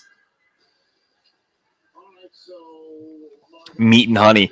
Hey, that's not a bad idea. I mean, I make a dish here every once in a while for a nice, healthy protein dinner. That's ground beef. Jacob for the Adderall. Who's Jacob? He's in the MGA. Oh, okay. Adderall. I had a buddy. I won't name names just because I don't want to incriminate him on our show because this is public and live. But you've met him. He is a draft friend of mine. He may or may not have been at my wedding. But I have a buddy who has a prescription for Adderall, and whenever we'd have our draft weekends when we're all together, he'd throw me a couple, and he calls them batteries. So he'll go, "How you feeling?" And he's like, "You need a battery?" I'm like, "Yep." And he'll pop me one, and the next thing you know, you're fucking feeling good for the rest of the night. So yeah, anything to give all your stuff at home. Anything to give me a boost, I am all for it. I love it. But yeah, no, I used to make, I still do every once in a while, a nice little quick dinner is just ground beef, microwave it, put some sprinkled mozzarella cheese on top of it, scrambled eggs, and then honey. Sprinkle the honey all over it. So it's meat and honey. It really is. And that's a nice, healthy protein dinner. So I would eat on that if that's a pouch flavor, but currently I'm going sour apple. I like it. Shaheed Carter. With the 31st pick in the 2025 NFL Draft, the Philadelphia Eagles select Jihad Campbell, linebacker, Alabama. There it is. Jihad Campbell. More defensive players for the team. More linebackers. I mean, they had a very good linebacker core last year, but I believe a lot of those guys were on one-year deals. So that actually makes a lot of sense. Speaking of Obi-Wan down here, our lead draft expert, Daniel Jeremiah, writes in his mock draft at 32. Good pick. I mean, the rich get richer. That's just Philadelphia basically gave up nothing to move up one pick and get a guy that they really like, Jihad Campbell. I will admit I saw a lot of mocks that said they would not be surprised if Kansas City took a linebacker, so it's fitting that they felt they needed to trade up to get him. And look, Kansas City already has a pick in. Yeah, Kansas City knew who they were taking. Again, I truly think they needed an offensive lineman in the worst way. It's got to be Simmons because Connerly's off the board, but it's got to be Simmons. They need an offensive lineman in the worst fucking way. Like, it has to be, whether it's Simmons or whomever, it has to be an offensive lineman in my opinion. But then again, I'm not gonna lie, I didn't do a lot of research on the rest of their team, so this is a spot where do they look at the value of a guy like Will Campbell or Will Johnson? I'm sorry, who was a projected top 10 pick before injuries and stuff like that. Do the Chiefs go, hey, we can get this guy at pick number 32. He was a top 10 pick projected. If he's healthy, we have a top 10 pick. That's good value. I mean, that makes sense. And by the way, don't look now. Oklahoma City has it down to a 12-point lead or deficit. They're not making Without John Morant, it's hard for the Grizzlies to keep up.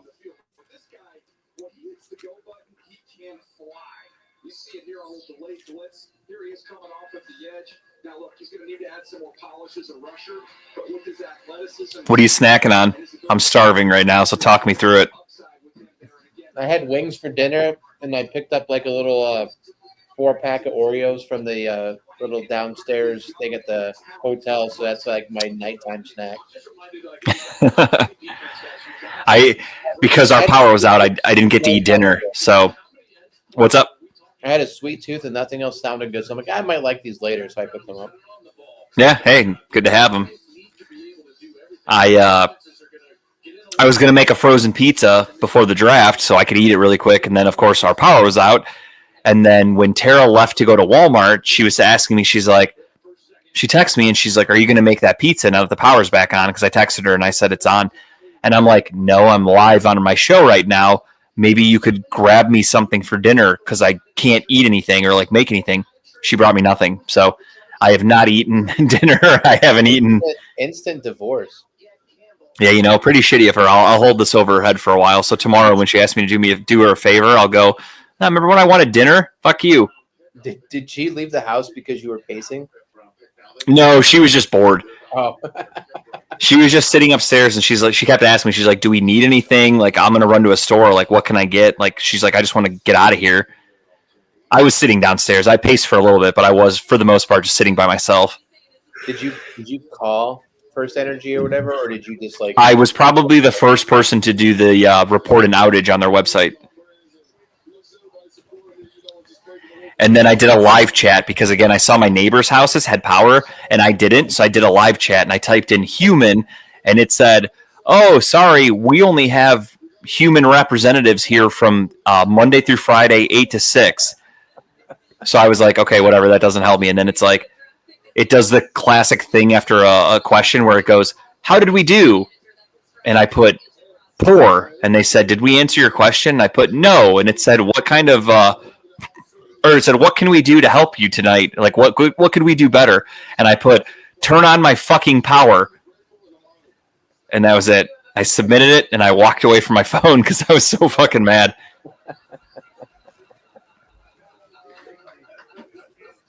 And then I don't know who it goes to because I got a call like 20 minutes later after my power went on from a random 440 number and I didn't answer it. And then I get a voicemail that just goes, hey, this is whatever his name was. I'm just going to bullshit a name here. Hey, this is Mark from First Energy. Just calling to let you know your power's back on. Like, oh, thanks. I didn't fucking tell when all my lights came on in my house. Thank God you called to tell me. In case you were blind, he wanted you to know. Yeah, in case during your power outage you happen to lose vision in both eyes, it's back on. Not that it fucking matters because you're apparently blind anyway. You know who's blind? George, because he hasn't blinked in the last 2 hours. That's right. I'm winning that staring contest. Damn it. George has been watching a lot of Chris Hunter Mind Freak, so he's just trying to see how long he can go without blinking. Damn right. I'm the best. Here we at go. meditations.